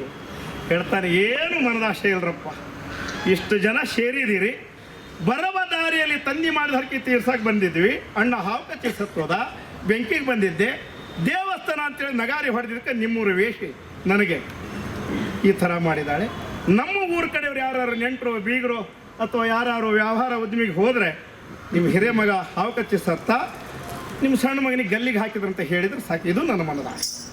ಅವಾಗ ಜನ ಎಲ್ಲ ಬಹಳ ದುಃಖದಿಂದ, ಅವತ್ತಿನ ಕಾಲದಲ್ಲಿ ಅವರಲ್ಲಿರುವಂಥ ವೇತನ ಶಕ್ತಿ 7,000 ರೂಪಾಯಿ ಆಗ್ತದೆ ಸ್ವಾಮಿ ಕಾಣಿಕೆ ಕೊಟ್ಟಿದ್ದವರು. ಇನ್ನು 3,000 ಉಳಿತು ಬಾಕಿ. ಅವನ 2 ಕುದುರೆ, 2 ಒಡವೆ, ರಾಜ ಒಡವೆ, 1,000 ಬಾಕಿ. ಇನ್ನು 2,000 ಉಳಿತು. ಅವನ ಮನೆಯಲ್ಲಿ ಇದ್ದು ಸಂಬಳಕ್ಕಿದ್ದು ತೀರಿಸೋಬೇಕು. ಹೀಗೆ ತೀರಿಸ್ತಾ ಇರ್ತಾನೆ. ಅಂದರೆ ಭಿಕ್ಷವನು ಬೇಡಬೇಕವ, ಯಾಕಂದ್ರೆ ಇವ ದೊಡ್ಡ ರಾಜನ ಮಗನಲ್ಲ, ಇವನಿಗೆ ಏನಾದ್ರು ಮಾಡಿ ನನ್ನ ಮೇಲೆ ಮನಸ್ಸು ಮಾಡಲಿ ಅಂತ ಹೇಳಿ ಶೀರಿ ಜೋಳಿಗೆ ಬೇರೆ ಹೆಸರು ಹೇಳಬಾರ್ದು. ಹೇ ಪದ್ಮಾವತಿಯ ಭಿಕ್ಷಾ, ನಂದೇ ಹೆಸರು ಹೇಳಬೇಕು, ಯಾರ ಮನೆಗೆ ಹೋದ್ರು ಹೇಳ್ಕೊಂಡೇ ಇರ್ತಾನೆ. ಇಲ್ಲಿ ಭಗವಂತ ಪರಮಾತ್ಮ ಪಾರ್ವತಿಯವನ ದೇಶಕ್ಕೆ ಕಲ್ಯಾಣಕ್ಕೆ ಹೋಗ್ಬೇಕಾದ್ರೆ ಪಾರ್ವತಿ ದೇವಿ ಹೇಳ್ತಾಳೆ, ಎಂಥ ಕೆಲಸ ಮಾಡ್ತೀವಿ ದೇವ, ಇದಕ್ಕೆ ನೀನು ಭೋಳ್ಯಾ ಶಂಕರ. ಅಲ್ಲೆಲ್ಲ ತತ್ವಪದಗಳನ್ನು ಬಳಸ್ಕೊಳ್ತೇವೆ. ಆತನಿಗೆ ಪುನರ್ಜನ್ಮ ಮಾಡ್ತಾರೆ ರಾಜೇಶ್ವರಿ. ಆತ ತಮ್ಮನಿಗೆ ಹುಡುಕಿ ಬಂದಾಗ ಈ ಊರಲ್ಲಿ ಅವರೆಲ್ಲ ಒಟ್ಟಾಗುವಂತ ಈಗ ಕುತ್ಕೊಳ್ಳಿ. ಹಾಗೆ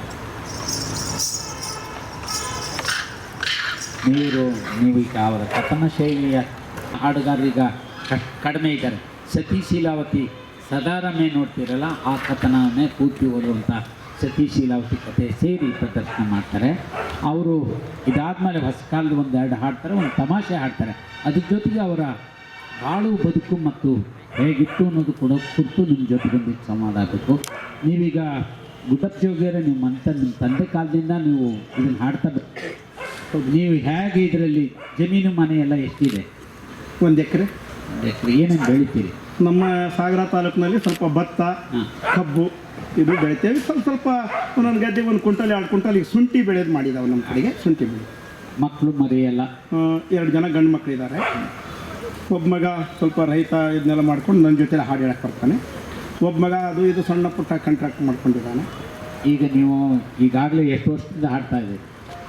ಬಾಲ್ಯದಿಂದಾನೇ ಬಂತು ಸ್ವಾಮಿ ನನಗಿದು. ಬಾಲ್ಯದಿಂದ ಅಂದರೆ ನಮ್ಮ ದೊಡ್ಡಪ್ಪ ನಮ್ಮ ಅಪ್ಪರೆಲ್ಲ ಮಾಡ್ತಿದ್ರು. ಅವರು ಚಿಕ್ಕ ಪುಟ್ಟ ಇವೆಲ್ಲ ಹಿಡ್ಕೊಂಡು ಕಿನ್ನೂರಿ ಹಿಡ್ಕೊಂಡು ಅಥವಾ ಅವ್ರದ್ದು ಗಂಟು ಹೊತ್ಕೊಂಡು ಹೋಗ್ತಿದ್ದೆ. ಊರ ಮುಂದೆ ವೇದಿಕೆ ಮಾಡಿ ಅವ್ರ ಕತೆ ಮಾಡಬೇಕಾದ್ರೆ ಬೆಳವರೆಗೂ ಅವ್ರ ಜೊತೆ ಕುತ್ಕೊಳ್ತಿದ್ದೆ. ಕಡೆಗೆ ನಾನು ಅವ್ರ ಪೇಟಿಗೆ ಶ್ರುತಿ ಹಾಕಕ್ಕೆ ಶುರು ಮಾಡಿದೆ. ಹಾಗೆ ಜೊತೆಗೆ ಧಾಟಿ ಹಿಡಿತಾ ಇದ್ದೆ. ಆವಾಗ ಜನ ಎಲ್ಲ ಹುಡುಗ ಚೆನ್ನಾಗಿ ಹೇಳ್ತಾನೆ, ಇನ್ನೊಂದು ಹೇಳಿಸು, ಇನ್ನೊಂದು ನಾನು ಒಂದು ಹಾಡು ಹೇಳಕ್ಕೆ ಹಿಡಿದೆ. ಆವಾಗೆಲ್ಲ ಭಾಳ ಕಾಲದ ಹಳೆಯ ಹಾಡು, ತಮಮ್ ಸಾಬ ಅವರ ಲಾವಣಿಗಳು, ಶಿಶುನಾಳ ಶರೀಫ್ ಅವರ ತತ್ವಪದಗಳನ್ನು ಇವೆಲ್ಲ ಬಳಸ್ಕೊಳ್ತಿದ್ರು. ನಾನು ಒಂದೊಂದು ಹಾಡು ಕಲ್ತು ಹೇಳ್ತಿದ್ದೆ ಅದ್ರಾಗ. ಹಾಗೆ ಹೇಳ್ತಿದ್ವು ಶಿಶುನಾಳ ಶರೀಫ್ ಒಂದು ತತ್ವ ಸಮತ್ ಸಾಹೇಬರು ಅಥವಾ ಶಿಶುನಾಳ ಶರೀಫರು, ಸಮತ್ ಸಾಹೇಬರು ಯಾವ್ದಾದ್ರು ಶಿಶುನಾಳ ಶರೀಫ್ ಒಂದೇ ಒಂದು ನುಡಿ ಒಂದು ಚರಣ ಹಾಡಿದ್ರು ಸಾಕು. ಶಿಶುನಾಳ ಶರೀಫ್ ಅವರ ತತ್ವಪದದಲ್ಲಿ ಬಹಳಷ್ಟು ಕೊಡದ ಮೇಲೆ ದೇಹ ಒಂದು ಕೊಡ ಮಾಡಿ ಬಳಸ್ಕೊಂಡಿದ್ದಾರೆ ಶರೀಫ್ ಅವರು.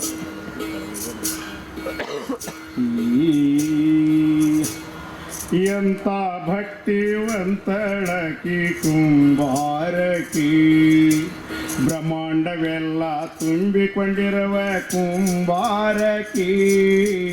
ಎಂತ ಭಕ್ತಿವಂತಳಕಿ ಕುಂಬಾರಕಿ. ಚಿನ್ನ ಎಂಬುವ ಮಣ್ಣನು ತರಸಿ, ತನು ಎಂಬವ ನೀರನು ಹಣಸಿ, ಗುಣ ಎಂಬವ ಹುದ್ದಲ ಕಲಶಿ, ಮನಸ್ಸು ಎಂಬವದ ಸೋಸುವಕಿ. ಎಂತ ಭಕ್ತಿವಂತಳಕಿ ಕುಂಬಾರಕಿ. ಚಿತ್ತ ಎಂಬವ ತಿಗುರಿಯ ಹೂಡಿ, ಜ್ಞಾನ ಎಂಬವ ಬಡಗೆಯ ಮಾಡಿ. ಚಿತ್ತ ಎಂಬವ ತಿಗುರಿಯ ಹೂಡಿ, ಜ್ಞಾನ ಎಂಬವ ಬಡಗೆಯ ಮಾಡಿ. 360 ಸುತ್ತನು ತಿರುವಿ ಗಡಗೆ ತಯಾರ ಮಾಡವಕಿ. ಎಂತ ಭಕ್ತಿವಂತಳಕಿ ಕುಂಬಾರಕಿ. ಬ್ರಹ್ಮಾಂಡವೆಲ್ಲ ತುಂಬಿಕೊಂಡಿರುವ ಕುಂಬಾರಕಿ. ಎಂತ ಭಕ್ತಿವಂತಳಕಿ ಕುಂಬಾರಕಿ. 6 ಕಾಸಿಗೊಂದ ಗಡಿಗೆಯ ಮಾರಿ, 3 ಕಾಸಿಗೊಂದ ಕುಡಿಕೆಯ ಮಾರಿ. ವಸುದೇವಳು ಶಿಶುನಾಳಧೀಶನ ಮುಂದ ಜ್ಞಾನದ ಮಗಿ ಒಂದಿಡವಕಿ. ವಸುದೇವಳು ಶಿಶುನಾಳಧೀಶನ ಮುಂದ ಜ್ಞಾನದ ಮಗಿ ಒಂದಿಡವಕಿ. ಎಂತ ಭಕ್ತಿವಂತಳಕಿ ಕುಂಬಾರಕಿ. ಸಮತ್ ಸಾಹೇಬರು ಲಾವಣಿಗಳು ತಮಮ್ ಸಾವಿರ ಕಾಲದಲ್ಲಿ ಬಹಳ ಹಳೆ ಎಂತ ಕಾಲ ಬಂತ ಯವ್ವ ಎಂದು ನಮ್ಮ ಹೇಳ್ತಾಳ್ರಿ. ಇಂಥದೆಲ್ಲ ಇದ್ದಿಲ್ಲವ್ವ ನಮ್ಮ ಕಾಲ ಕಂತಾಳ್ರಿ. ಹೊತ್ತು ಮುಂಚಿಗೆ ಹೇಳೋದಿಲ್ಲ ಈಗಿನ ನಮ್ಮ ತಂಗಿರ್ರಿ. 8 ಗಂಟೆ ನೋಡಿ ಗಂಟ ಮೋರೆ ಹಾಕ್ತಾರಿ. ಗಂಟೆಗೆ ಸ್ವಲ್ಪ ಬುದ್ಧಿ ಇಲ್ಲ, ಎಬ್ಬಿಸಿ ಬಿಡ್ತು ಅಂತಾರಿ. ಕಡೆ ಹೋಗೋದಿಲ್ಲ, ಹಲ್ಲಗಿಲ್ಲ ತಿಕ್ಕೋದಿಲ್ಲ. ಮುಖ ಮುಂಚೆ ತೊಳಿತಾರಿಲ್ಲೋ, ಪೌಡರ್ ಯಾಸ್ನೆಲ್ಲ ಹತ್ತಾರಿ. ಜಾರಿ ಜಟ್ಟಿ ಸೀರೆ ಉಟ್ಟು ಮೇಲೆ ಬುಲೋದು ತೊಡ್ತಾರಿ. ಜಾರಿ ಜಟ್ಟಿ ಸೀರೆ ಉಟ್ಟು ಮೇಲೆ ಬುಲೋದು ತೊಡ್ತಾರಿ. ತುರುಬಿಗೆ 27 ಕಡ ಕಡ್ಡಿ ಮ್ಯಾಲೆ ಮತ್ತೊಂದಿಡ್ತಾರಿ. ಎಂಥ ಕಾಲ ಬಂತ್ರಿ ಯವ್ವ ಎಂದು ನಮ್ಮ ಹೇಳ್ತಾಳ್ರಿ. ಇಂಥದೆಲ್ಲ ಇದ್ದಿಲ್ಲವ್ವ ನಮ್ಮ ಕಾಲ ಕಂತಾಳ್ರಿ. ಜಾರಿ ಸೀರಿ ಇಲಕಲ ಸೀರಿ ಒಜ್ಜಿ ಆಗ್ತಾವಂತಾರಿ. ನೆಲ ಗುಡಿಸುವಂತ ಸೀರಿ ತಿದ್ದಿ ತೀಡಿ ಉಡ್ತಾರಿ. ಗಂಡನ ಕೂಡ ಮುಂಬೈಯಿಂದ ಕಾಲಿಗೆ ಚಪ್ಪಲ್ ತರ್ಸ್ಯಾರಿ. ಗಂಡನ ಕೂಡ ಮುಂಬೈಯಿಂದ ಕಾಲಿಗೆ ಚಪ್ಪಲ್ ತರ್ಸ್ಯಾರಿ. ಅರ್ಧ ಕಾಲಿಗೆ ಚಪ್ಪಲ್ ಮೆಟ್ಟು ಛತ್ರಿ ಹಿಡಿದು ತಿರುಗ್ತಾರಿ. ಮನೆ ಗಂಡನು ಇದರಿಗೆ ಬಂದರ ಕಾಲ್ ಮ್ಯಾಲ ಕಾಲ ಕುಂದಿರ್ತಾರಿ. ಎಂಥ ಕಾಲ ಬಂತ್ರಿ ಯವ್ವ ಎಂದು ನಮ್ಮ ಹೇಳ್ತಾಳ್ರಿ. ಇಂಥದೆಲ್ಲ ಇದ್ದಿಲ್ರವ್ವ ನಮ್ಮ ಕಾಲ ಕಂತಾಳ್ರಿ. ಈಗ ನೀವು ಹಾಡೋ ದಾಟಿಗೂ ನಿಮ್ಮ ತಂದೆಯೋ ತಾತ ಹಾಡೋ ದಾಟಿಗೆ ಏನು ಫರ್ಕ್ ಆಗಿದೆ? ಇದು ಲಾವಣಿ ಇದೆ ಧಾಟಿಯಲ್ಲಿ. ಆ ಹಾಡುಗಳು ಜನಪದ ಹಾಡುಗಳಿದ್ದೀವಲ್ಲ, ಶೈಲಿಗಳಿದೆ ಬೇರೆ ಬೇರೆ ಆಗಿದೆ. ಅದರಾಗೆ ನೀವು ಜಿ ಪದನೂ ಹಾಡ್ತೀರಿ. ಹೌದು. ಎಲ್ಲ ಗೀಗಿ ಥರ ಜಿ ಪದ ಒಂದು ಸೊಲ್ಲು.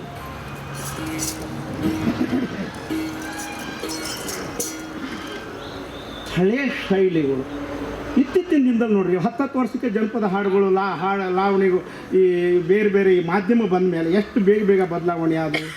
ನಮ್ಮ ಹಿರಿಯರು ಹಾಡ್ತಿದ್ರು, ಸುವಿ ಬಾ ಹರನಿಗಿ, ಸುವಿ ಬಾ ಗುರುವಿಗಿ, ಸುವಿ ಬಾ ಚೆನ್ನ ಬಸವಣ್ಣ ಸುವಿ.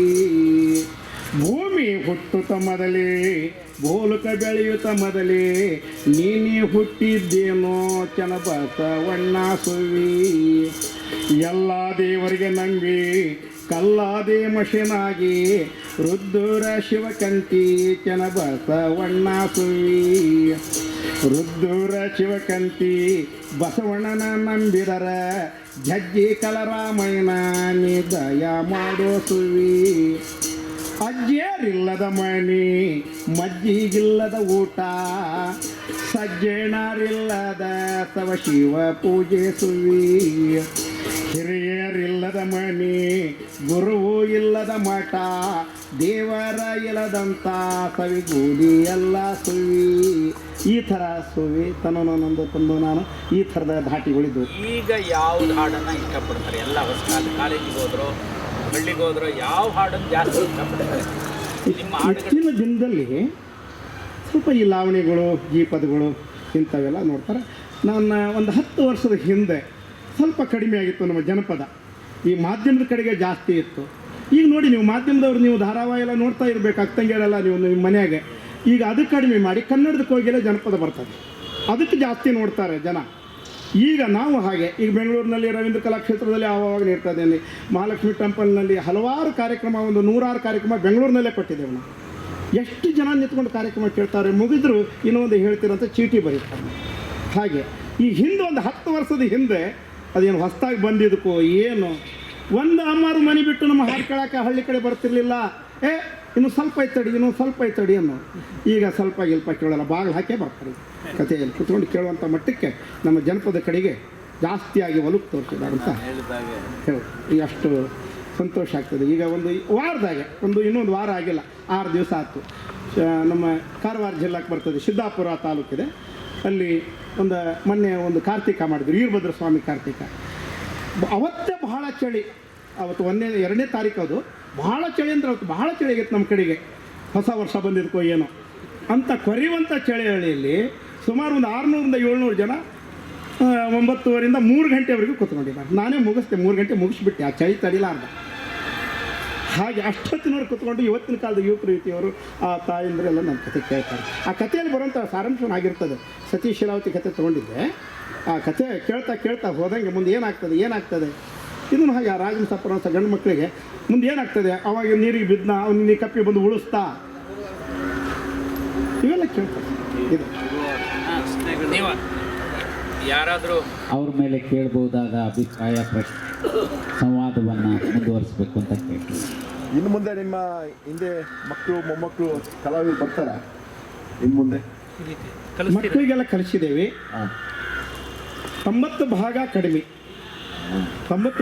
ಯಾಕಂದರೆ ವಿದ್ಯಾದ ಕಡೆಗೆ ಹೋಗಿದ್ದಾರೆ. ಈಗೆಲ್ಲ ನಮ್ಮಲ್ಲಿ ವಿದ್ಯಾ ಯಾರೂ ಕಲ್ತವ್ರಿಲ್ಲ ಸರ್. ಇಡೀ ನಮ್ಮ ರಾಜ್ಯದಲ್ಲಿ ಒಂದು ಬಾರಿ ರಾಜ್ಯ ಮಟ್ಟದ ಜೋಗಿ ಸಮ್ಮೇಳನ ಮಾಡಿದ್ವಿ ಶಿವಮೊಗ್ಗ. ಆವಾಗ ಸಂಖ್ಯೆ 3 ಲಕ್ಷ ಸೇರ್ತು. 3 ಲಕ್ಷದಲ್ಲಿ ಒಂದು 2,000 ಜನನೂ ವಿದ್ಯಾವಂತರು ಇಲ್ಲ. ಇದರಲ್ಲಿ ಒಬ್ಬರು MP ಇಲ್ಲ, ಒಬ್ಬರು MLA ಇಲ್ಲ, ಒಬ್ಬರು ಗ್ರಾಮ ಪಂಚಾಯತ್ ಮೆಂಬರ್ ಇಲ್ಲ, ಒಬ್ಬರು ತಾಲೂಕಿನಾಗ ಮೆಂಬರ್ ಇಲ್ಲ. ಜನಸಂಖ್ಯೆ ಎಷ್ಟು? 3 ಲಕ್ಷ ಜನಸಂಖ್ಯೆ ನಮ್ಮ ರಾಜ್ಯದ ಸಿಕ್ಕಿದೆ. ರಾಜ್ಯದಲ್ಲಿ ಎಲ್ಲ ಮರಾಠಿ ಜನನ ಬೇರೆ ಎಲ್ಲ ನಮ್ಮ ಜೋಗಿ ಪಂಥಗಳು ಹೇಳ್ತಿಲ್ಲ, 12 ಪಂಥಗಳು ಸೇರಿ ಬಳಿಗಾರ ಜೋಗಿ ಇರ್ಬೋದು, ಕಿನ್ನರಿ ಜೋಗಿ ಇರ್ಬೋದು, ಎಲ್ಲ ಸೇರಿ ನಮ್ದು 3 ಲಕ್ಷ ಜನಸಂಖ್ಯೆ ಸಿಗುತ್ತೆ. ಯಾಕಂದ್ರೆ ಸರ್ವೆ ಮಾಡಿದೇವಲ್ಲ. ಹೀಗೆ ವಿದ್ಯಾವಂತರು ಕಡಿಮೆ. ಈಗ ಇತ್ತೀಚಿನ ದಿನದಲ್ಲಿ ಎಲ್ಲ ಮಕ್ಕಳು ಶಾಲೆಗೆ ಹೋಗ್ತಾರೆ. ಅತ್ಲಾಗೆ ಈಗ ಹಳ್ಳಿ ಬಿಟ್ಟೆಲ್ಲ ಬೆಂಗಳೂರು ಕಡೆ ಮಕ ಮಾಡಿದ್ದಾರೆ. ಅಲ್ಲಿ ಬೆಂಗಳೂರಾಗ ಏನು ಮಾಡ್ತಾರೋ ನಮ್ಗೆ ಗೊತ್ತಿಲ್ಲ. ಯಾರು ಕೇಳೋ ಬೆಂಗಳೂರಿಗೆ ಹೋಗ್ತೇವೆ, ಅದೇನು ಗೊತ್ತಿಲ್ಲ. ನಿಮ್ಗೆ ಅನ್ಸುತ್ತಾ ಇನ್ನು ಕಲೆ ಉಳಿಯುತ್ತದೆ? ಯಾಕಂದ್ರೆ ಮತ್ತೆ ಜನ ತಿರುಗಿದಾರ ಈ ಜನಪದ ಕಡೆಗೆ. ಈಗ ನಮಗೆ ಅಷ್ಟು ಹುಮ್ಮಸ್ಸು ಬರ್ತದೆ. ಕಲಾವಿದ್ರಿಲ್ವಲ್ಲ? ಅಲ್ಲಲ್ಲ, ಯಾಕಂದರೆ ನಮ್ಮ ಮಕ್ಕಳು ನಮ್ಮ ಜೊತೆಗೆ ಬಂದು ನಮ್ಮ ಕಲೆಯನ್ನು ನೋಡಿದ್ರಲ್ಲ, ಆ ಜನ ಕೊಡುವಂಥ ಹುಮ್ಮಸ್ಸು, ಆ ಜನ ಕೊಡುವಂಥ ಗೌರವ ಯಾಕೆ ನಾವು ಪಡಿಬಾರ್ದು ಅನ್ನೋದು ನಮ್ಮ ಮಕ್ಕಳಿಗೂ ಈಗ ಹುಟ್ಟೈತಿ. ಈಗ ನಾನು ಶಾಲೆಯಲ್ಲಿ ಹೊಂಗಿರಣ ಶಾಲೆ ಅಂತ ಇದೆ ನಮ್ಮ ಸಾಗರದ ಹತ್ರ. ಕಡಿಮೆ ಅಂದರೆ ಒಂದು 600 ಜನ ಸ್ಟೂಡೆಂಟ್ಗಳಾಗಿದ್ದಾರೆ ಈ ಶಾಲೆಯಲ್ಲಿ, ಕಾಲೇಜಿನಲ್ಲಿ. ಈಗ ಬೇರೆ ಬೇರೆ ಸಂಘ ಸಮಿತಿಯವರು ದೊಡ್ಡವರೇ ಹಾಡ್ಕೊಂಡು ಕಲಿತಾರೆ. ಎಲ್ಲ ಕಥೆಗಳನ್ನು ಕೂಡ ಕಲಿಯಲಿಕ್ಕೆ ಮಾಡಿದ್ದಾರೆ. ನನ್ನನ್ನು ಕುರಿತು ಎಷ್ಟೋ ಜನ PhD ಮಾಡಿದ್ದಾರೆ. ಇದೇ ಜನಪದವೇ ನಿಮ್ಮ ಬೆಂಗಳೂರಿನವ್ರು ಮಾಡಿದ್ದಾರೆ. ಅಮೇರಿಕದಿಂದ ಬಂದು ನನ್ನ ಹತ್ರ PhD ಮಾಡಿದ್ದಾರೆ. ನೀವು ಹೊರದೇಶಗಳಿಗೆ ಹೋಗಿದ್ರ? ಇಲ್ಲ ಸ್ವಾಮಿ, ಕಾಶ್ಮೀರ ಹೋಗಿದ್ದೇನೆ. ಶಿಮ್ಲಾದಲ್ಲಿ ಭಾರತ ಉತ್ಸವ ಆಯಿತು 88ರಲ್ಲಿ. ಆವಾಗ ಡಾಕ್ಟರ್ ಕರೀಂ ಖಾನ್ರ ಅಧ್ಯಕ್ಷರು ಅಕಾಡೆಮಿಗೆ ಅವರು ನಮ್ಮನ್ನು ಕಳಿಸಿದ್ರು.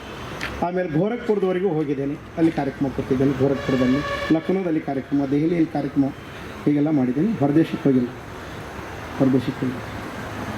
ನಿಮಗೆ ಈ ಕಲೆಯಿಂದ ಆರ್ಥಿಕ ಸುಧಾರಣೆ ಏನಾದರೂ ಆಗಿದೆಯಾ?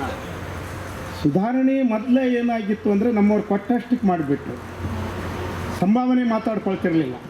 ಒಟ್ಟು ಇವ್ರ ಕಲೆ ತೋರಿಸ್ಬೇಕಿತ್ತು. ಇವತ್ತು ಈ ಊರಿಗೆ ಬಂದಿದ್ದಾರೆ ಜೋಗಿಯರು ಅಂದರೆ ಒಂದು ಜನ ಎಲ್ಲ ಸೇರಿ ಒಂದು ಊರು ಮುಂದೆ ರಂಗಸ್ಥಳ ಹಾಕ್ತಿದ್ರು, ಕಾರ್ಯಕ್ರಮ ಫಸ್ಟ್ ಮಾಡ್ತಿದ್ರು. ಆಮೇಲೆ ಅವ್ರ ಮನೆಗೆ ಹೋಗಿ ಇವರು ಹಾಡು ಹೇಳಿ ಭಿಕ್ಷಾ ಮಾಡ್ತಿದ್ರು. ಅದ್ರಾಗ ಜಾಸ್ತಿ ಕೊಡ್ತಿದ್ರು. ಶೇರ್ ಕೊಡೋರು 2 ಶೇರ್ ಕೊಡ್ತಿದ್ರು, ರೂಪಾಯಿ ಕೊಡೋರು 2 ರೂಪಾಯಿ ಕೊಟ್ಟರು. ಅಲ್ಲಿ ಇವರ ಜೀವನ ಉಪಾಯಕ್ಕೆ ಮಾಡಿಕೊಂಡ್ರು. ಬರೀ ಸುಮ್ಮನೆ ಹೋಗಿ ಹಾಡು ಹೇಳ್ತಿರ್ಲಿಲ್ಲ. ಇವತ್ತು ಈ ಊರಾಗ ಒಂದು ಕತೆ ಮಾಡಿದ್ರು ಅಂದರೆ ರಾತ್ರಿ ಎಲ್ಲ ಕತೆ ಮಾಡಿದ್ದಾರೆ, ಅವ್ರಿಗೆ ಏನಾದ್ರು ಕೊಡಬೇಕಲ್ಲಪ್ಪ, ಹಿಂಗೆ ಇದ್ರ ಮೇಲೆ ಇತ್ತು. ಈಗ ನಾವು ಹಂಗಿಲ್ಲ. ಈಗ ಏನಿದ್ರು ಕಂಟ್ರಾಕ್ಟ್, ಇಷ್ಟು ಕೊಡ್ತೀರಾ, ಬರ್ತೀವಿ. ಹಾಂ, ಈಗ ಒಬ್ಬ ಹಿನ್ನೆಲೆ ಕಲಾವಿದ ಬರಬೇಕಾದ್ರೆ ಎಷ್ಟು ಕೊಡ್ತೀಯಪ್ಪ ಅಂತ ಆ ಮಟ್ಟಕ್ಕೆ ಬಂದಿದೆ. ಇದು ನಮ್ಮ ಸಮಾಜದಲ್ಲಿ ಇದೇನಿಲ್ಲ, ಸರಿಪಾಲಿದೆ ನಮಗೆ. ನಾವು ಏನೇನು ಕೊಟ್ಟರು 4 ಜನ ಬಂದರು, ರೂಪಾಯಿ ಬರಲಿ 4ನೇ ಬರಲಿ 8ನೇ ಬರಲಿ, ಸರಿಪಾಲಿದೆ. ಹಾಗಾಗಿ ನಮ್ಮ ಸಂಘ ಸಮಿತಿಗಳು ಉಳ್ಕೊಂಡು ಬಂದಿದೆ. ನಿಮ್ಮ ಮೊದಲ ಸಂಭಾವನೆ ಆಗಿದೆ, ಹೌದು, ಆರ್ಥಿಕವಾಗಿ ಸುಧಾರಣೆ ಆಗಿದೆ. ಇವತ್ತಿನ ಕಾಲಕ್ಕೆ ತೊಂದರೆ ಇಲ್ಲ ಸ್ವಾಮಿ, ಇಲ್ಲಿವರೆಗೂ ಅಡ್ಡಿಲ್ಲ. ನೀವು ಮೊದಲಿಗೆ ತೆಗೆದುಕೊಂಡ ಸಂಭಾವನೆ ಎಷ್ಟು? 1 ರೂಪಾಯಿ 1 ಶೇರ್ ಅಕ್ಕಿ 4 ಜನರಿಗೆ. ನಂತರ 101 ರೂಪಾಯಿ ಮಾಡಿದ್ದೇನೆ. 101 ರೂಪಾಯಿದಲ್ಲಿ 3 ವರ್ಷ ಮಾಡಿದ್ದೇನೆ, 4 ಜನರಿಗೆ ಬೆಳವರೆಗೂ. ಏಕದಮ್ 500 ರೂಪಾಯಿ ಮಾಡಿದೆ, 1000ಕ್ಕೆ ಹೋಗ್ತು. ಕಮರ್ಷಿಯಲ್ ಆದ್ಮೇಲೆ ಈಗ 15,000 10,000 ರೂಪಾಯಿ. ಅವರು ಹಿಂದೆ ಒಂದು ಸಂದರ್ಭ ಈಗೆಲ್ಲ ಬರ್ಬೇಕಾದ್ರೆ ಅವ್ರು ಹೇಳಿದ್ರಲ್ಲಿ ಉಪಜೀವನ ಅಲ್ಲ, ಅಲ್ಲಿ ಆ ಭಾವ ಹೇಗಿತ್ತು ಅಂತ ಹೇಳ್ತೀನಿ, ಈಗಿನ ಭಾವಕ್ಕೂ ಲಿಂಕ್ ಮಾಡ್ತೇನೆ. ರಾತ್ರಿ ಎಲ್ಲ ಸುಮ್ಮನೆ ಕತೆ ಆಡೋದು, ಎಲ್ಲರೂ ಕೇಳ್ತಾರೆ. ಯಾರು ಅವಾಗೇನು ದುಡ್ಡು ಕೊಡ್ಬೇಕಲ್ಲ, ಆ ಮೊಯ್ ಮಾಡೋರು ಇರೋದು ಇಟ್ಟಿತ್ತು ಖುಷಿಗೆ. ಅದು ಬಿಟ್ಟರೆ ಅವ್ರು ಬೆಳಿಗ್ಗೆ ಮನೆಯಿಂದ ಮನೆಗೆ ಒಂದು ತಂಡ ಹೋಗೋದು, ಹಾಡ್ಕೊತ ಹೋಗೋದು. ಆವಾಗ ಒಂದು ಸೇರು, ಒಂದು ಮರ, ಒಂದು ಬುಟ್ಟಿ, ಅರ್ಧ ಕೊರೆ ಭತ್ತ, ರಾಗಿ ಕಡಿಮೆ. ಇವರು ಭತ್ತ ಬಿಟ್ಟರೆ ಪಕ್ಕಕ್ಕೆ ಶಿಕಾರಿ ಬುಕ್ ರಾಗಿ ಭತ್ತ ಬರುತ್ತೆ, 10-20 ಕಿಲೋಮೀಟರ್ಗೆ. ಅಷ್ಟು ವ್ಯತ್ಯಾಸ ಆಸಿ ಮೇಲೆ ಹಾಕಿ ಕೊಟ್ಟಿದ್ದನ್ನು ಇಟ್ಕೊಂಡು ಅವ್ರು 1 ವರ್ಷ ಜೀವನ ಮಾಡೋರು. ಅಂದರೆ ಮೊದಲೇ ಸಂಭಾವನೆ ಇರ್ತಿರ್ಲಿಲ್ಲ, ಅವ್ರು ಮೊದಲೇ ಕತೆ ಒಪ್ಪಿಸ್ಬಿಡೋರು. ಅದ್ರ ಪ್ರಮಾಣದ ಮೇಲೆ ಎಷ್ಟು ಚೆನ್ನಾಗಿತ್ತು ಅನ್ನೋದು ಮಗ 1 ಸೇರ್ ಕೊಡತಕ್ಕ. ಜಮೀನು ಮಾಡೋದಕ್ಕಿಂತ ಜಾಸ್ತಿ ಆಗಿ ಚೀಲ ಗಂಟೆ ಕಟ್ಟಿಟ್ಟಿದ್ರು ನಮ್ಮ ಹಿರಿಯರು. ಜಮೀನು 2 ಎಕರೆ 3 ಎಕರೆ ಜಮೀನು ಮಾಡಿದವ್ರ ಮನೆಯಾಗೂ ಅಷ್ಟು ಭತ್ತ ಇರ್ತಿರ್ಲಿಲ್ಲ, ಚೀಲ ಕಟ್ಟಿಡೋರು. ಅದಕ್ಕೋಸ್ಕರ ಇದು ಜಾಸ್ತಿ ನೀವು ಸಂಭಾವನೆ ಇರಲಿಲ್ಲ. ಅವಾಗ ಸಂಭಾವನೆ ಇವರೇ ಕೇಳಲ್ಲ, ಅವ್ರು ಗೌಡ್ರೆ ಅಂತ ಹೋಗಿ ನಿಂತರ ಗೌಡ್ರು ಸ್ಟ್ಯಾಂಡರ್ಡ್ ಕೊಡ್ಲೇಬೇಕಿತ್ತಲ್ಲ, ಆ ಸ್ಟ್ಯಾಂಡರ್ಡ್ ಇರೋದು. ಹಾಗಾಗಿ ಅವ್ರು ಭಾಳ ಚೆನ್ನಾಗಿ ಹೇಳಿದ್ರು. ನಮ್ಮ ಮನೆಯಾಗೆ ಇರೋ ರೈತರ ಮನೆಗಿಂತ ಚೆನ್ನಾಗಿತ್ತು ಅನ್ನೋ ರೂಪ ಇತ್ತು. ಆಮೇಲೆ ಬದಲಾದ್ನ ನೀವು ಹೇಳ್ತೀರಿ, ಬದಲಾಗಿರೋದನ್ನ ಹೇಳ್ತೀರಿ. ಈಗಿನ ಕಾಲಮಾನಕ್ಕೆ ಹೇಗೆ ತಗೋತಾರೆ? ಈಗಾದರೆ ಹಳ್ಳಿಗಾಡಿಗೆ ಹೋಗಿ ಕತೆ ಮಾಡ್ತೀರಾ, ಕರೀತಾರ? ಈಗ ಈಗಲೂ ಇನ್ನೂ ನಮ್ಮ ಸಮಾಜದಲ್ಲಿ ಇನ್ನೊಂದು ಉಂಟು. ನಮ್ಮ ಯೋಗಿಗಳಿಗೆ ವಿಶೇಷ ಸ್ಥಾನ ಏನಂದರೆ, ಜಾತಿ ಒಂದು 3 ಜಾತಿಯವರು ಬಿಟ್ಟರೆ ನಮ್ಮ ಭಾಗದಲ್ಲಿ ನಾನು ನೋಡ್ದಂಗೆ, ನನ್ನ ವಯಸ್ಸಿನಲ್ಲೂ ಕೂಡ ನಮ್ಮ ಹಿರಿಯರು ಮಾಡ್ಕೊಂಬಂದರು. ಈ ತೀರ್ಗಡೆ ಆದ ಮನೆಯಲ್ಲಿ ವೈಕುಂಠ ಆರಾಧನೆ ಮಾಡಿದ್ದಾರೆ.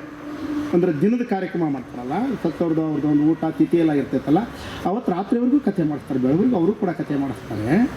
ಹಾಗಾಗಿ ಯಾವಾಗಲೂ ಕಾರ್ಯಕ್ರಮ ತಪ್ಪೋದಿಲ್ಲ. ಈಗೇನು ಮಾಡಿದ್ದೇವೆ ಅಂದರೆ, ಈಗಾಗಲೇ ಹೇಳಿದ್ನಲ್ಲ, ಇಲಾಖೆ ಕಡೆಗೆ ಮುಖ ಮಾಡ್ಕೊಂಡೇವಿ. ಈಗ 10-15 ಇಲಾಖೆಯಲ್ಲಿ ವರ್ಕ್ ಮಾಡೋದ್ರಿಂದ ಈಗೂ ಪುರ್ಸತ್ತಿಲ್ಲ. ಈಗೂ ನಾಳೆ 16ರಿಂದ ಶಿಕಾರ್ಪುರ ತಾಲೂಕಿನ ತೀರ್ಥಹಳ್ಳಿ ಮುಗಿಸಿದ್ವಿ. ಈಗ ಈ ಸರ್ಕಾರದ ಯೋಜನೆ ಕೊಟ್ಟಿದ್ದಾರೆ ನಮಗೆ, ಎಂಥ ಆಶ್ರಯ ಇಲ್ಲ, ಎಂಥ ಯೋಜನೆಗಳ ಪ್ರಚಾರಕ್ಕೆ ಇವರ ದ್ರವ್ಯವನ್ನು ಬಳಸ್ತಾರೆ. ಇವರೇ ಹಾಡುಗಳನ್ನು ಕಂಪೋಸ್ ಮಾಡಿ ಅಂತ ಒಂದು ಹಾಡನ್ನು ಕೇಳಿಸಿ, ಅಕ್ಷರದ ಮೇಲೆ ಹಾಡುವ ಹಾಡುಗಳು ಇವ್ರು ಮುಖ್ಯ. ಮತ್ತು ಈ ವೃತ್ತಿಗಾಯಕರಲ್ಲಿ ವಿಶೇಷವಾಗಿ ಗುಡ್ಡಪ್ಪ ಜೋಗಿ ಈ ಕಾಲಕ್ಕೆ ತಲುಪು ಹಾಗೆ ಸ್ಪಷ್ಟವಾಗಿ ಉಚ್ಚಾರಣೆ ಮಾಡ್ತಾರೆ ಹಾಡು ಮಾತಾ. ಬೇರೆ ಹಳೆ ಕಾಲದವರಾದರೆ ಹಳೆಯ ಮಟ್ಟದಲ್ಲಿ ತಲುಪೋದು ಕಡಿಮೆ ಇರುತ್ತು. ಇದು ಇವರ ಒಂದು ದೊಡ್ಡ ಅನುಕೂಲ.